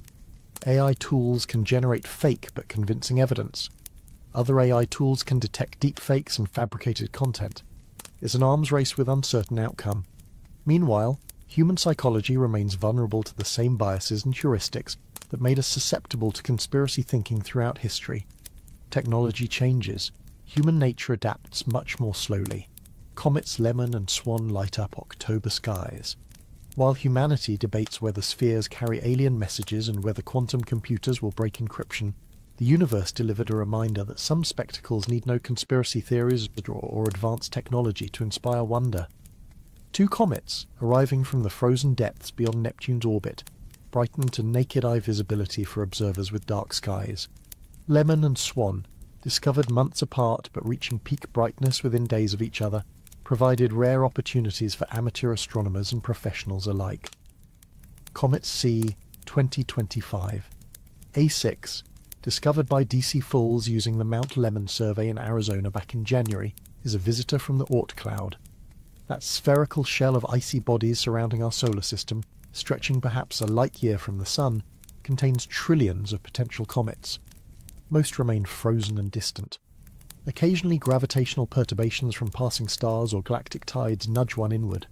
The comet falls toward the Sun, accelerating as gravity pulls it down the solar system's gravity well. Lemon's trajectory is nearly parabolic, meaning it's probably making its first and only passage through the inner solar system. It spent billions of years at temperatures barely above absolute zero, preserved in pristine condition since the solar system's formation. Now, solar radiation is vaporizing its ices, liberating gas and dust that stream away in glowing tails. The comet is literally evaporating before our telescopes, losing mass that will never be recovered. By late October, Lemon reached 8th magnitude, comparable to the faintest Messier objects visible in small telescopes from dark sites. For context, the human eye under ideal conditions can detect objects down to about 6th magnitude. 8th magnitude is 40 times fainter, requiring optical aid. But photographs with modest equipment could capture it easily, showing the characteristic green glow from carbon emissions and the developing tail. Comet C 2025. R2, discovered by the Solar Wind Anisotropies Space Observatory, SWAN, followed a similar timeline but approached even closer to Earth. At 24 million miles, roughly 1/4 the Earth-Sun distance, it brightened comparably to Lemon. Having two comets this bright simultaneously is unusual. Most years see none within reach of backyard telescopes. Some years provide one decent comet. Two together offered a celestial treat. The Virtual Telescope project hosted live streams on October the 24th as both comets reached closest approach. Astronomer Giancarlo Massi provided running commentary while telescope feeds displayed real-time images. Thousands watched online as the comets moved perceptibly against background stars, travelling fast enough that their motion became visible over minutes rather than hours. This immediacy connects viewers to the dynamic nature of the solar system in ways that static images cannot. Astrophotographers worldwide captured stunning images. The two comets appeared in single wide field frames, a composition that happens rarely enough to merit special effort. Processing these images requires skill. Comets move relative to stars, so stacking multiple exposures to reduce noise becomes challenging. You can track the stars, making them points but blurring the comet, or track the comet, making it sharp but trailing the stars, or use sophisticated processing to separately stack star and comet data, then combine them. Each approach has merits. Beyond their visual appeal, comets carry scientific importance. They're time capsules from the solar system's formation 4.5 billion years ago. The ices preserve chemical signatures of the pre-solar nebula, the cloud of gas and dust that collapsed to form the Sun and planets. By studying cometary composition, we study the raw materials from which everything formed. Spectroscopy reveals what comets contain. Different molecules emit and absorb light at specific wavelengths, creating fingerprints that identify their presence. Water ice is dominant in most comets, but carbon dioxide, methane, ammonia, and complex organic compounds also appear. Some comets show unexpected compositions, perhaps indicating they formed in different regions of the early solar system before getting scattered to the Oort cloud. Lemon's spectrum showed typical comet characteristics. The green colour comes from diatomic carbon, two carbon atoms bonded together, which fluoresces under solar ultraviolet radiation. This molecule is unstable in terrestrial conditions, but persists in the vacuum of space. It breaks down rapidly, so its presence indicates active outgassing. The comet is releasing fresh material, not just displaying a static surface. The dust in cometary tails also deserves attention. These particles range from molecular scale to sand grain size. When Earth's orbit intersects a comet's trail, the particles burn up in our atmosphere, creating meteor showers. The Orionids, peaking around October 21st, derive from Halley's comet debris. Each shooting star is a piece of Halley, typically smaller than a grape but travelling fast enough that atmospheric friction vaporizes it in a flash of light. Studying dust composition reveals the solid materials present in the early solar system. Some grains predate the Sun's formation, presolar grains that formed around other stars and were incorporated into the nebula that became our solar system. These grains have isotopic ratios that don't match solar system norms, marking them as foreign. They're literally stardust, material from previous stellar generations now briefly visible as it burns in Earth's atmosphere. The water question matters particularly for understanding Earth's oceans. Our planet's water had to come from somewhere. The early Earth was likely too hot for water to condense. One hypothesis suggests comets delivered significant water after Earth cooled enough to retain it. Billions of cometary impacts during the late heavy bombardment about 4 billion years ago could have supplied the volume of water in modern oceans. Testing this requires comparing Earth's water to cometary water, specifically the ratio of deuterium to hydrogen. Deuterium is heavy hydrogen, a proton plus neutron instead of just a proton. The deuterium to hydrogen ratio in Earth's oceans is well known. Measurements of cometary water from various missions show that some comets match Earth's ratio, while others are significantly different. This suggests a mixed origin for Earth's water. Some came from comets, some came from asteroids, which have different deuterium ratios. Some may have been present in the rocks that accreted to form Earth, released later through volcanic outgassing. Pinning down the proportions requires more measurements from diverse comets and asteroids. Each new comet provides another data point. Lemon and Swan, being fresh visitors from the Oort cloud, carry compositions that reflect where they formed, rather than processing from multiple solar passages. Periodic comets like Halley have orbited through the inner solar system many times. Solar heating has stripped away volatile materials, changing their composition. Long-period comets on their first approach retain original chemistry. This makes Lemon particularly valuable scientifically. Spectroscopic observations during its brightest phase captured data about pristine material from the outer solar system's formation region. That data will be analysed for years, compared to models of solar system formation and evolution used to refine our understanding of how planets and smaller bodies originated. The comet's nucleus, the actual solid body beneath the glowing coma and tail, is estimated at about 1 mile across, small by solar system standards but containing extraordinary mass. Ice and rock compressed over billions of years into a loosely bound rubble pile that holds together through weak gravity and icy cement. When solar heating begins, the nucleus becomes active. Gas jets erupt from spots where sunlight penetrates surface insulation. These jets push the comet, slightly altering its trajectory through rocket effect. This jet activity makes comet orbits difficult to predict precisely. The gravitational influences can be calculated accurately, but the non-gravitational forces from outgassing create uncertainties.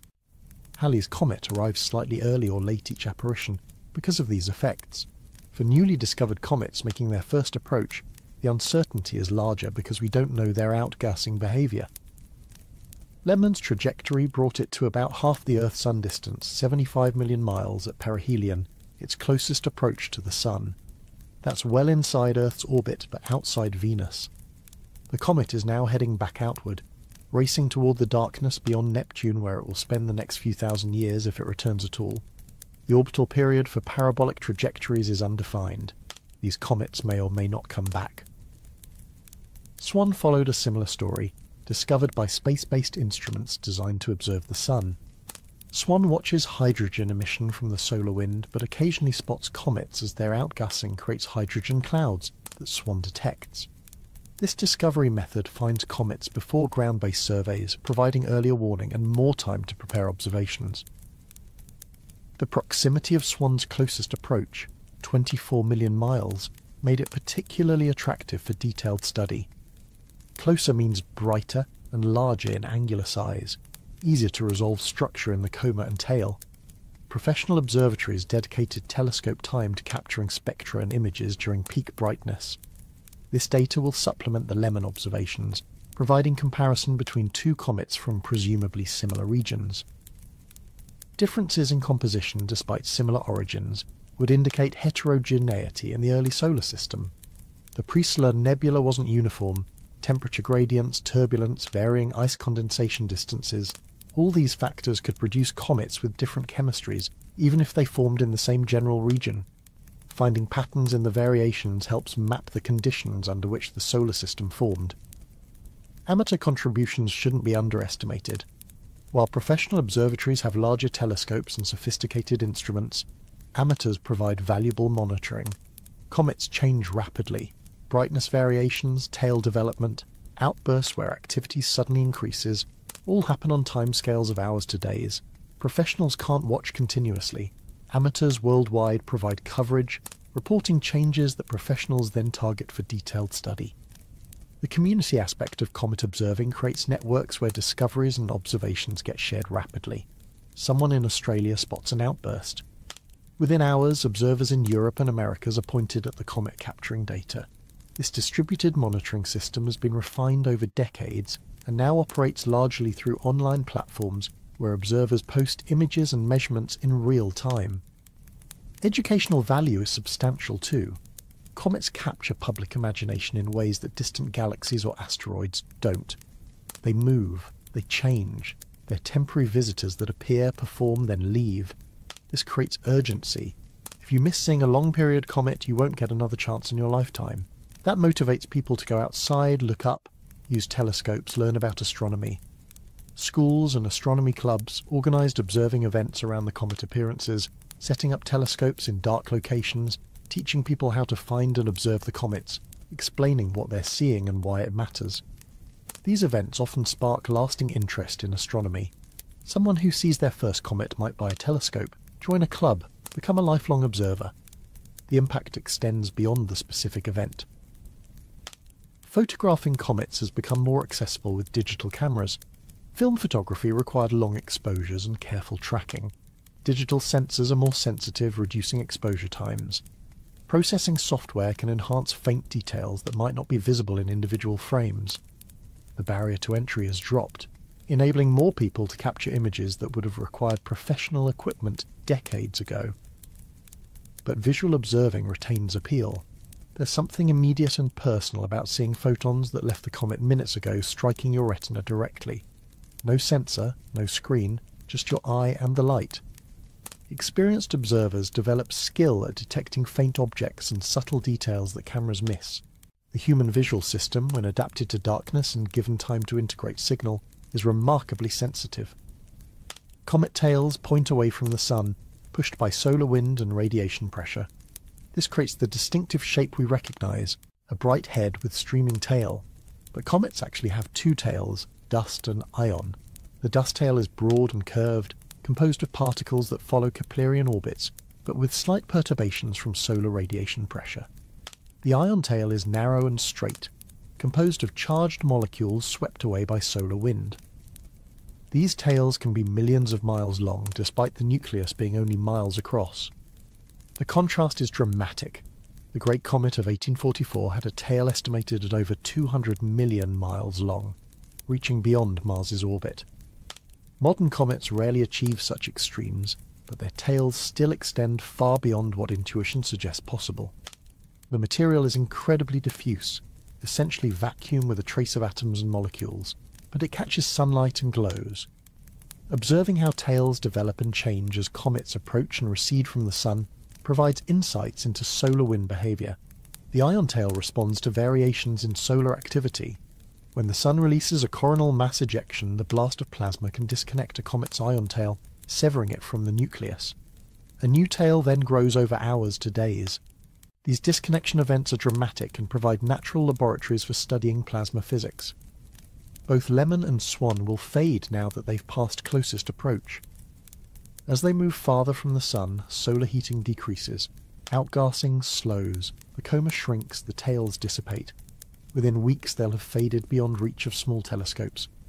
Within months they'll be detectable only by large professional instruments.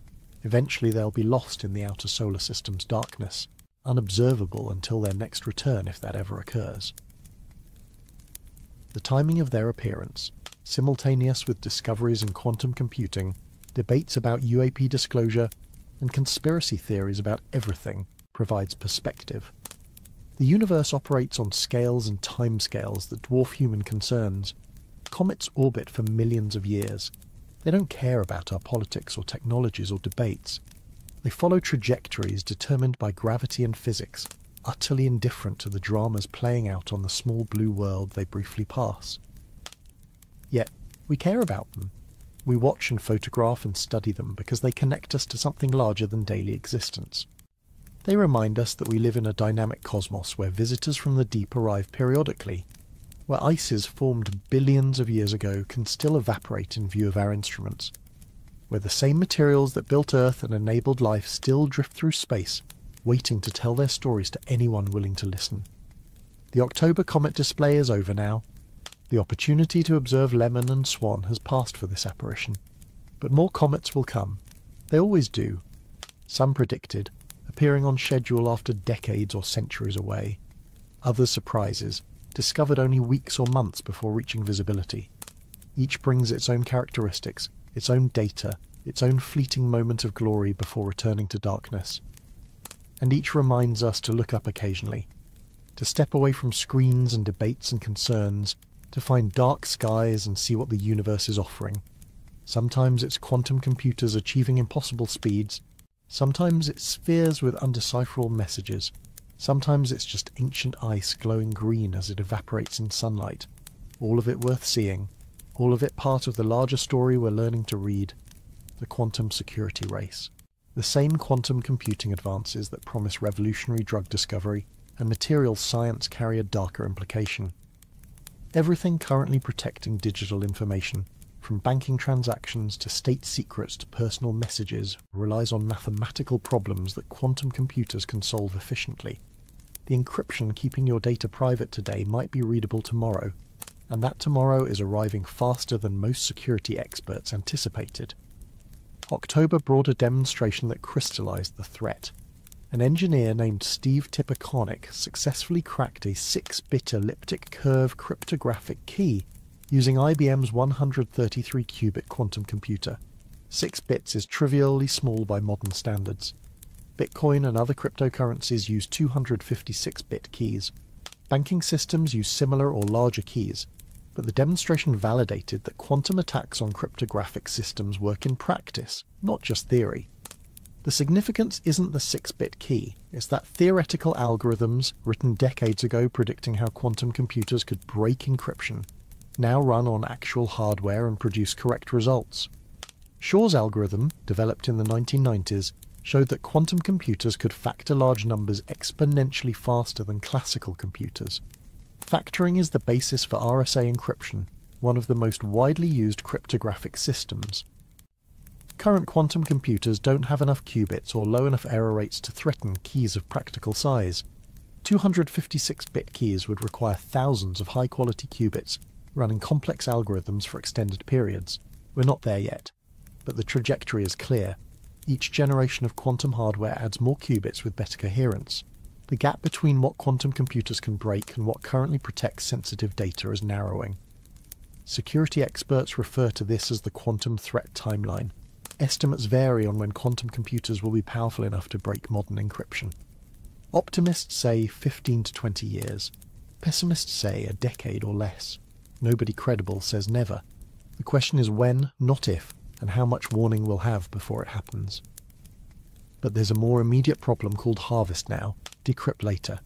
Adversaries can copy encrypted data today and store it. When quantum computers become capable, they decrypt the stored data retroactively. Anything that needs to remain secret beyond the quantum threat timeline is already at risk. Medical records, financial data, state secrets, intellectual property, communication logs, all potentially vulnerable to future decryption. This creates urgency around quantum-resistant cryptography, also called post-quantum cryptography. These are encryption methods based on mathematical problems that even quantum computers struggle to solve efficiently. Lattice-based cryptography, hash-based signatures, multivariate polynomial systems, code-based encryption, several approaches show promise. The question is which ones are truly secure and practical to deploy. The National Institute of Standards and Technology, NIST, has been running a standardization process for post-quantum cryptography since 2016. Multiple rounds of evaluation winnowed dozens of candidate algorithms down to a handful approved for use. These standards represent years of analysis by the cryptographic community, testing the algorithms against all known attacks, including quantum ones. But standardization is only the first step. Implementation takes years. Every system using vulnerable encryption needs updating. Protocols need changing. Software needs rewriting. Hardware in some cases needs replacing. The Internet's infrastructure, built over decades, deeply embeds current cryptographic methods. Swapping them out is like replacing the foundation of a building while people live in it. Australia made headlines by deploying a quantum-secure link between Quintessence Labs, CSIRO, and ARNet. This system uses quantum key distribution QKD, which leverages quantum mechanics itself to create provably secure encryption keys. The principle is elegant. Quantum states change when observed. Any attempt to intercept the key distribution gets detected because the interception disturbs the quantum states in measurable ways. QKD has limitations. It requires specialized hardware, fiber optic links between parties, and works over limited distances before signal loss becomes problematic. You can't quantum key distribute over the open internet, but for critical links, government-to-government communication, financial system backbone, data center connections, QKD provides security that no future computer, quantum or otherwise, can break because it's based on physics rather than math. The Australian implementation shows quantum security transitioning from laboratory to operational deployment. It's not a demonstration or test. It's protecting real data on production networks. If someone attempts to tap the line, the quantum signals change and alarms trigger. The system provides an early warning that conventional encryption lacks. Britain installed its first quantum computer in Manhattan, an interesting reversal of technology flow. Oxford Quantum Circuits deployed their Genesis system at a data center, integrating with NVIDIA AI superchips for hybrid quantum AI workloads. The system serves finance and security sectors, indicating that quantum computing is transitioning from research to commercial application in sensitive domains. The concern isn't just protecting data at rest or in transit, it's also protecting the algorithms and models that AI systems use. As AI becomes more capable and economically valuable, the intellectual property in trained models represents enormous investment.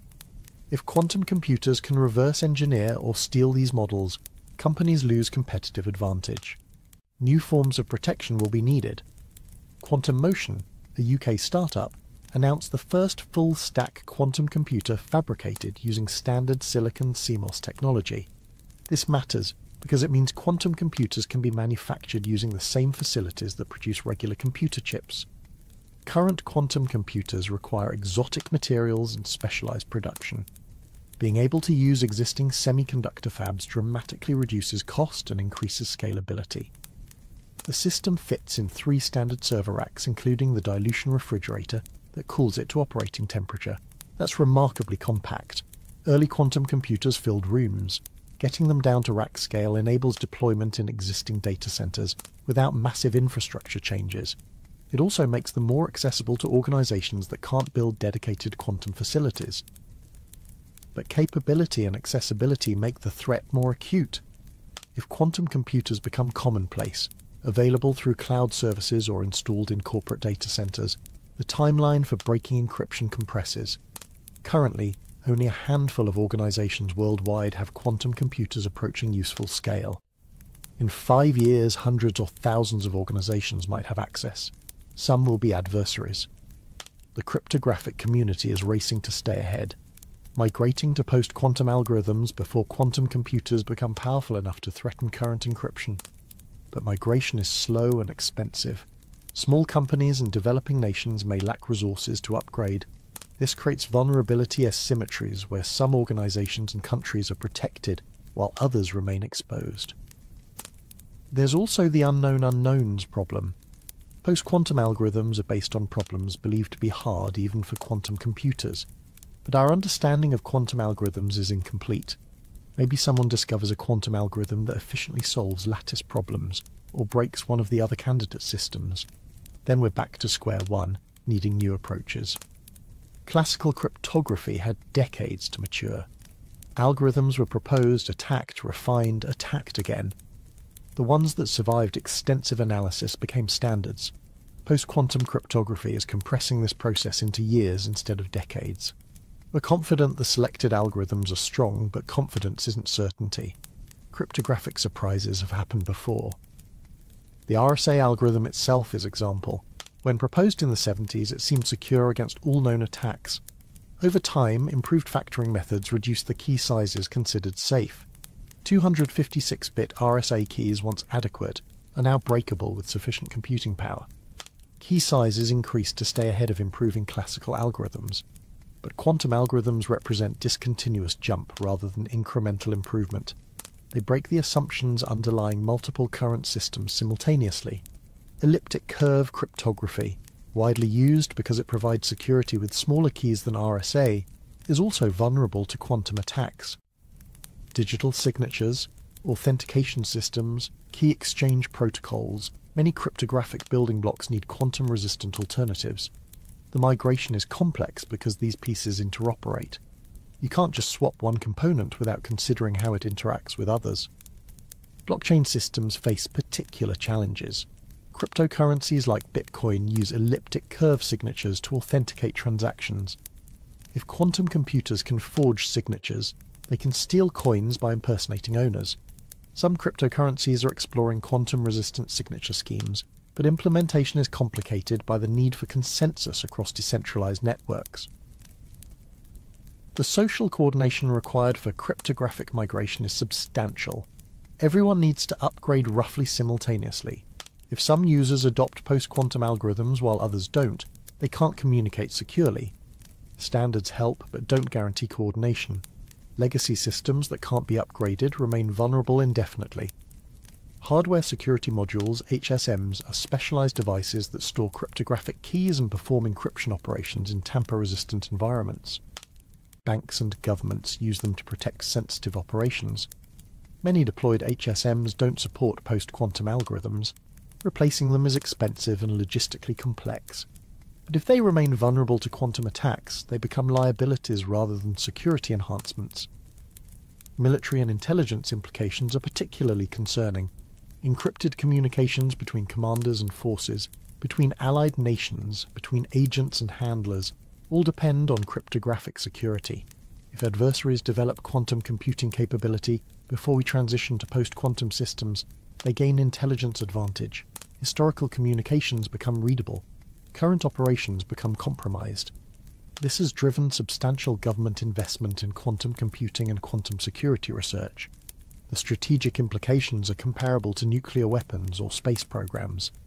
Whichever nations lead in quantum technology gain advantages in multiple domains simultaneously. Computing power for AI and simulation, cryptographic security for communications, code-breaking capability against adversaries, sensor technology for detection and navigation. The public-private partnership model is being applied, with government funding university research while companies commercialize results. This accelerates development compared to purely government or purely commercial efforts. But it also creates security challenges because research results get published and companies operate in global markets. Controlling technology spread becomes difficult. China has made quantum technology a strategic priority with massive investment. They've demonstrated quantum satellite communication and claim progress on various quantum computing approaches. Whether their systems match or exceed Western capabilities is unclear because information is controlled, but assuming they're behind is dangerous. The quantum race has genuine competitors. The quantum key distribution network China built demonstrates ambition. Ground stations connect via quantum encrypted links. Satellites extend the network beyond fiber optic range. The system creates communication infrastructure that's quantum secure today, not waiting for post-quantum algorithms to be developed and deployed. Whether it works as advertised is debated, but the effort is real. Europe's quantum initiatives focus on both computing and communication security. The Quantum Internet Alliance is developing continent-spanning quantum networks. Individual countries have national programs. The goal is ensuring European digital sovereignty, the ability to protect data and communications without depending on foreign technology. This geopolitical aspect adds urgency beyond purely technical considerations. The encryption debate about balancing security with law enforcement access becomes more complex in the quantum era. Some governments want backdoors and encryption to access criminal communications, but backdoors that let law enforcement in also let quantum computer-wielding adversaries in. The concept of lawful access assumes you can create selective vulnerability. Quantum attacks make selective vulnerability untenable because any weakness becomes catastrophic. This might force policy changes.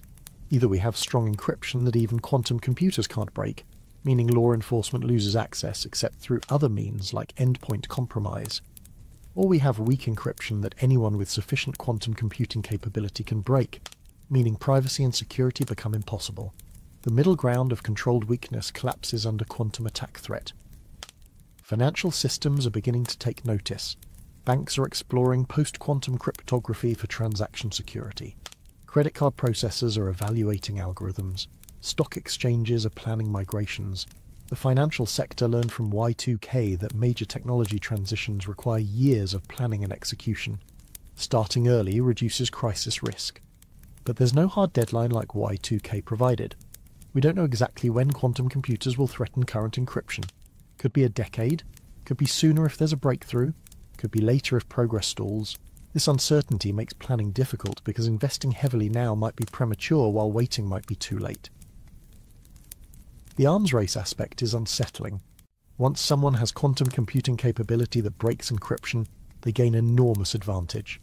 Incentives exist to develop the technology secretly, deploy it covertly, exploit the advantage before others catch up.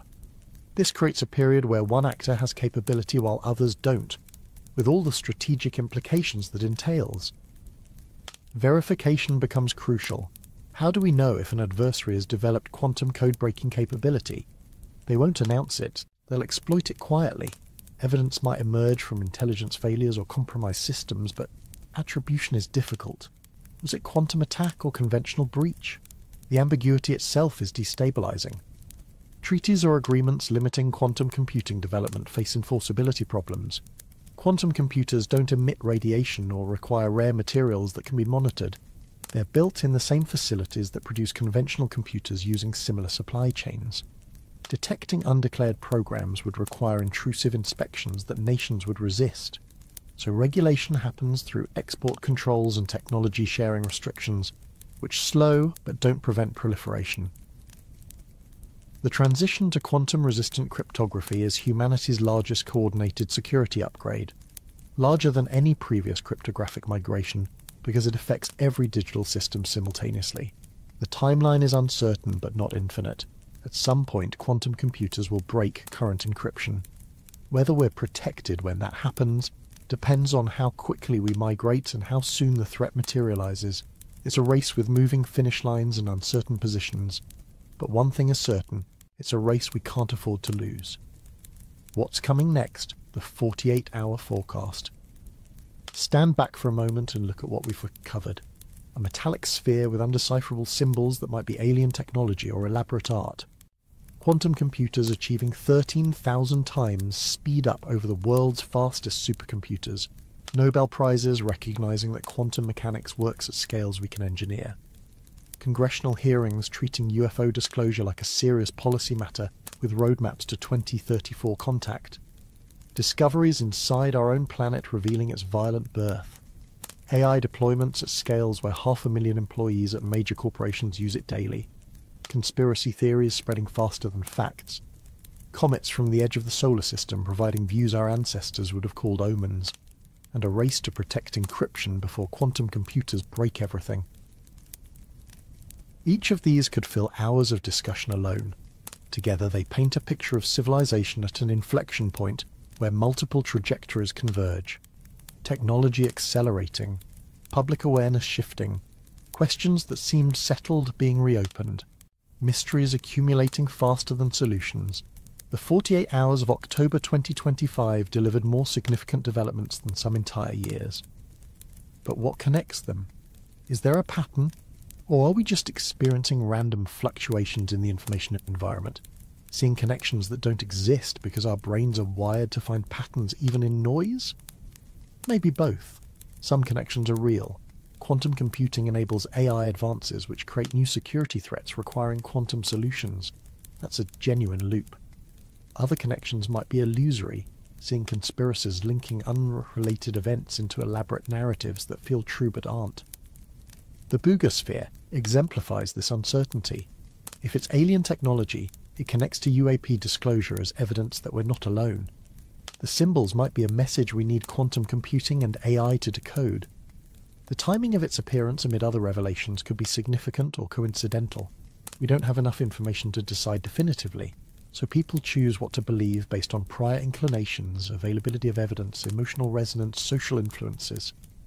This is where we are as a species, caught between expanding knowledge and expanding mystery, every answer revealing new questions, every solved problem exposing deep complexity. The universe keeps surprising us, and whether those surprises come from aliens or quantum mechanics or our own technologies almost doesn't matter. They're transformative either way. The quantum computing revolution is perhaps most concrete because it's measurable. Google's demonstration didn't rely on testimony or ambiguous data. They ran an algorithm, compared results to classical computation. The quantum computer won by overwhelming margin. This is fact, reproducible, verifiable. What it means for society, how quickly it develops, who controls it, those remain uncertain, but the core capability is established. Within 5 years, we'll likely see quantum computers tackling problems with immediate practical value. Drug candidates screened for effectiveness before expensive trials, materials designed computationally then synthesized for testing, chemical reactions simulated to optimize industrial processes. These applications don't require magic. They require quantum computers with enough qubits and low enough error rates to run useful algorithms, and we're approaching that threshold. The Nobel Prize recognition accelerates this timeline. It validates the field, attracts talent, justifies investment. Students seeing quantum computing honoured at the highest level choose it for careers. Governments seeing strategic importance increase funding. Companies seeing commercial potential launch products. Awards like Nobel don't just recognise past achievement, they shape future direction. The UAP disclosure trajectory is harder to predict because it depends on factors we can't observe. If there's genuine evidence of non-human technology, someone somewhere knows. Whether they'll reveal it, under what circumstances, on what timeline, those decisions get made in classified settings we have no access to. Colonel Nell's roadmap to 2034 might be accurate, informed by knowledge we lack, or it might be optimistic speculation dressed as planning. But disclosure momentum is real regardless of what gets disclosed. Congressional hearings continue, legislation advances, whistleblower protections get debated. The infrastructure for revelation is being built whether or not there's anything to reveal. This changes the landscape. If disclosure occurs, the mechanisms exist to manage it. If nothing extraordinary gets revealed, we've at least forced transparency about what the government does and doesn't know. The conspiracy theory problem won't resolve easily. The conditions creating them, social media amplification, institutional distrust, information overload, political polarization, aren't going away. If anything, they intensify. AI-generated content will make distinguishing truth from fabrication even harder. Deepfakes improve constantly. Text generation is indistinguishable from human writing in many contexts. Images and videos can be synthesized convincingly. This creates what some call epistemic crisis. How do we know what's true when technology enables perfect forgeries? When experts disagree and we lack expertise to judge? When sources we trusted prove unreliable? The traditional verification methods, trusting institutions, checking credentials, comparing sources, all become less effective as both real and fake content become more sophisticated. One response is developing AI tools to detect AI-generated content. Watermarking, forensic analysis, provenance tracking. These help, but face arms race dynamics.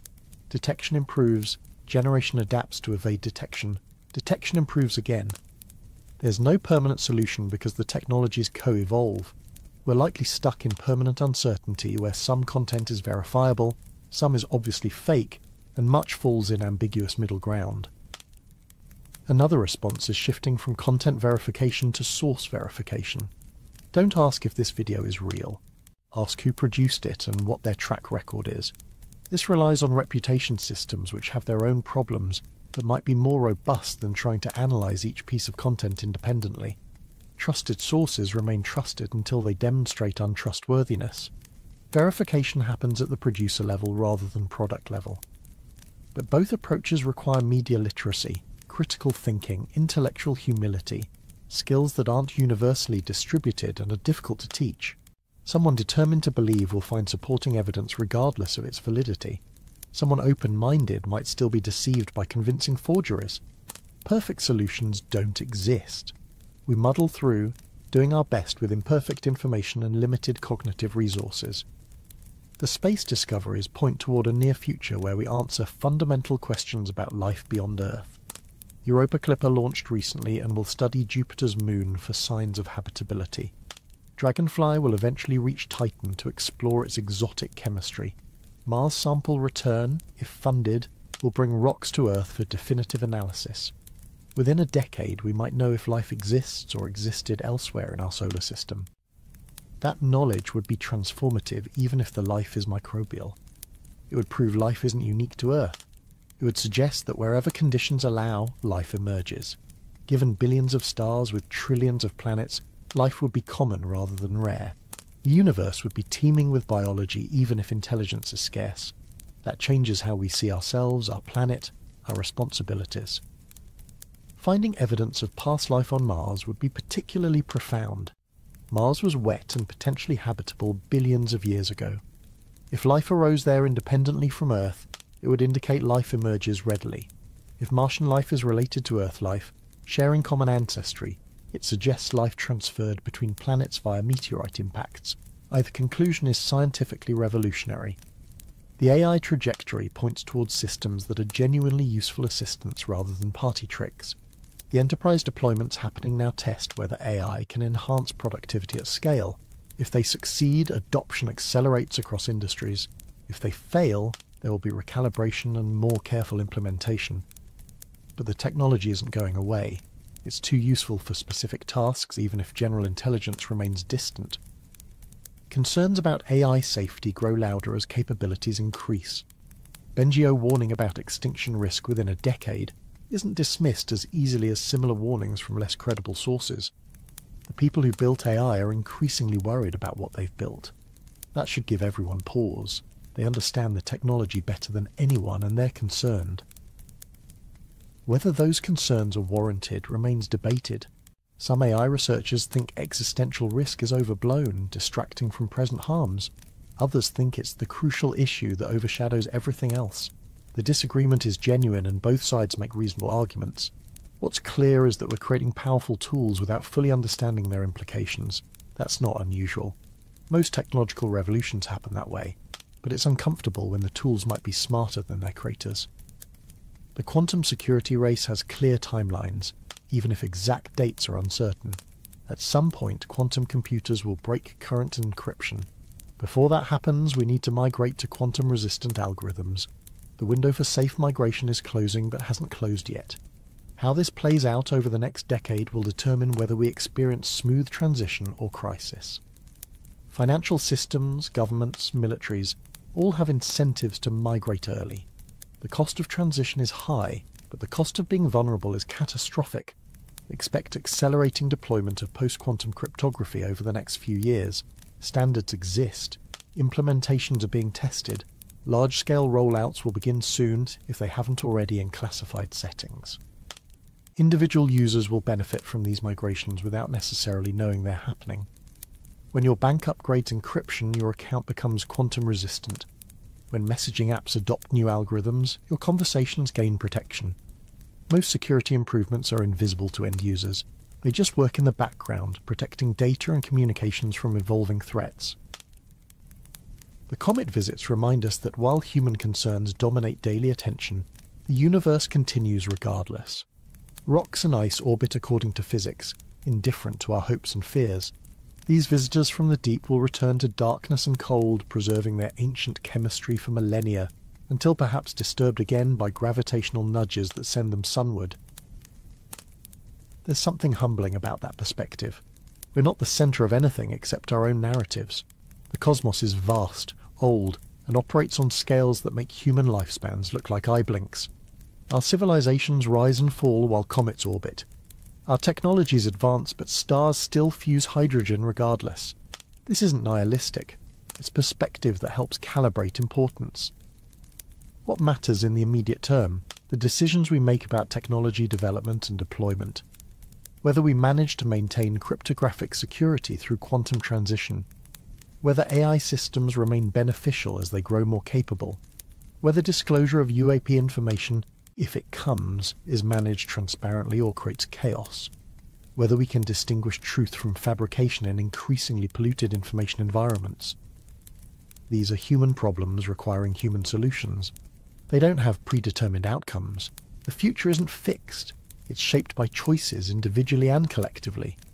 Whether quantum computing benefits humanity or harms it depends on how we develop and govern the technology.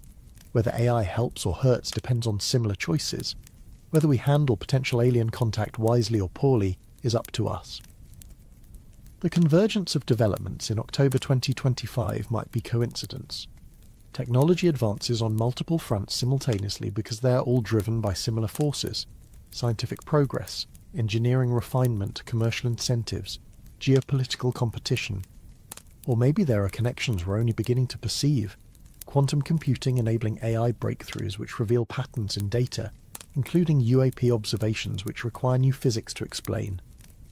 Either way, we're living through interesting times. That old curse, "may you live in interesting times," applies.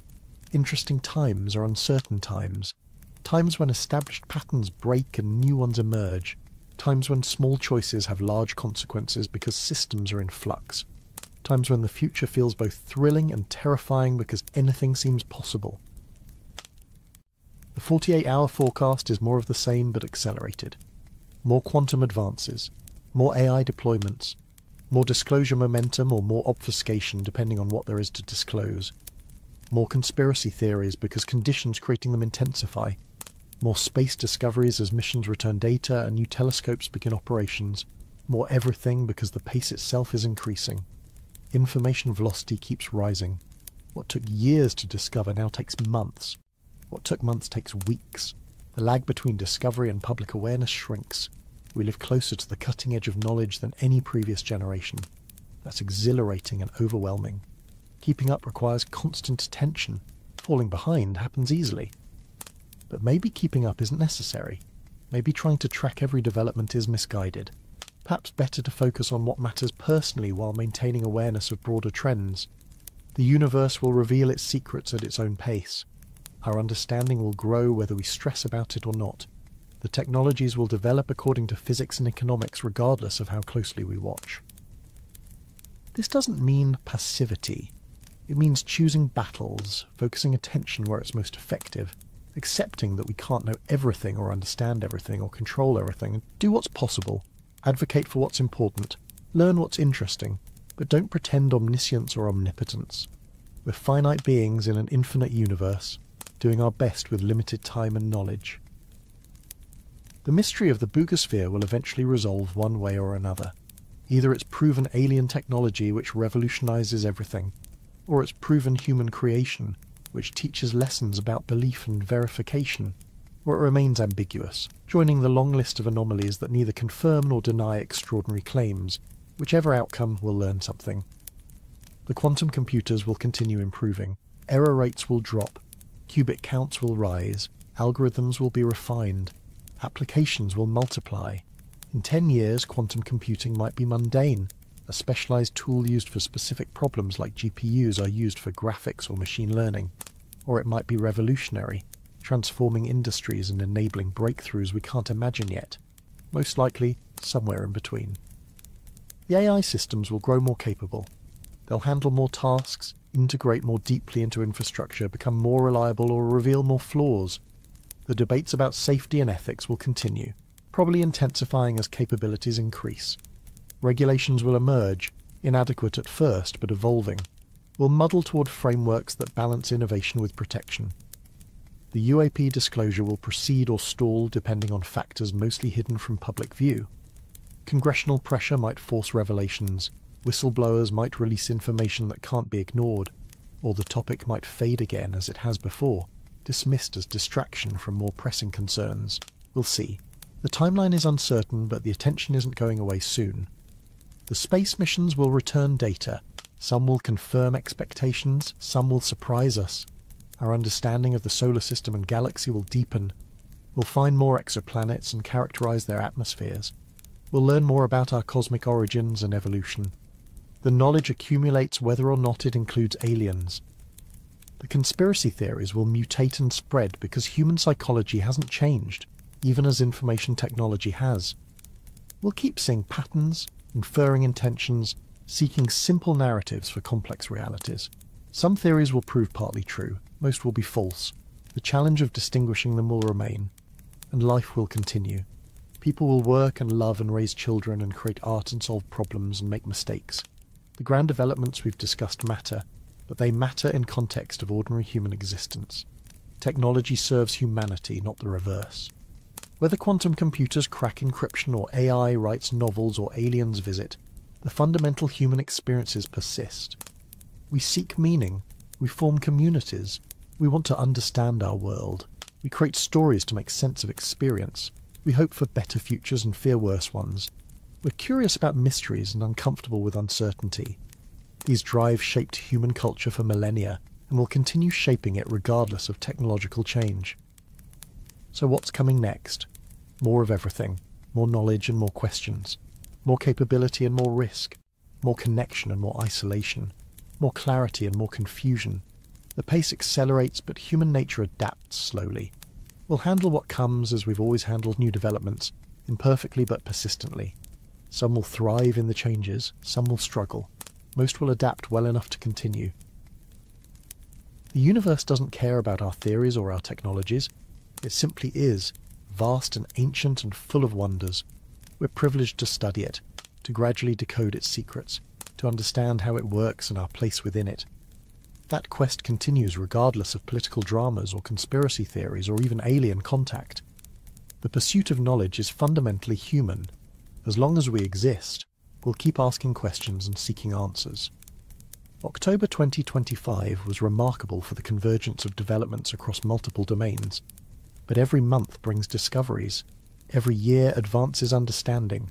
The specific events we've covered will be footnotes to future historians studying this period. What they'll recognize is that we lived through acceleration, when knowledge and technology both expanded rapidly enough to be disorienting. Future generations might look back enviously at this time of discovery and possibility, or they might view it as a narrow escape from disaster as we navigated dangers barely understood. Either way, we're living the history they'll study.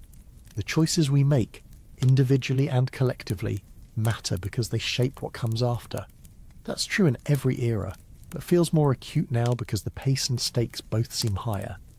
The 48-hour forecast? More breakthroughs, more mysteries, more debates. The patterns we've examined will continue and intensify. Quantum computing will progress, AI will spread, UAP disclosure will advance or stall, conspiracies will proliferate, space missions will deliver data, and somewhere, someone will discover something that shifts everything again, starting a new cycle of wonder and investigation and argument. That's the nature of science and technology and human curiosity. There's no endpoint where we know everything and build nothing new. Every answer is provisional, every achievement a platform for the next challenge. The journey continues as long as we do. And based on everything covered here, the journey is just getting interesting.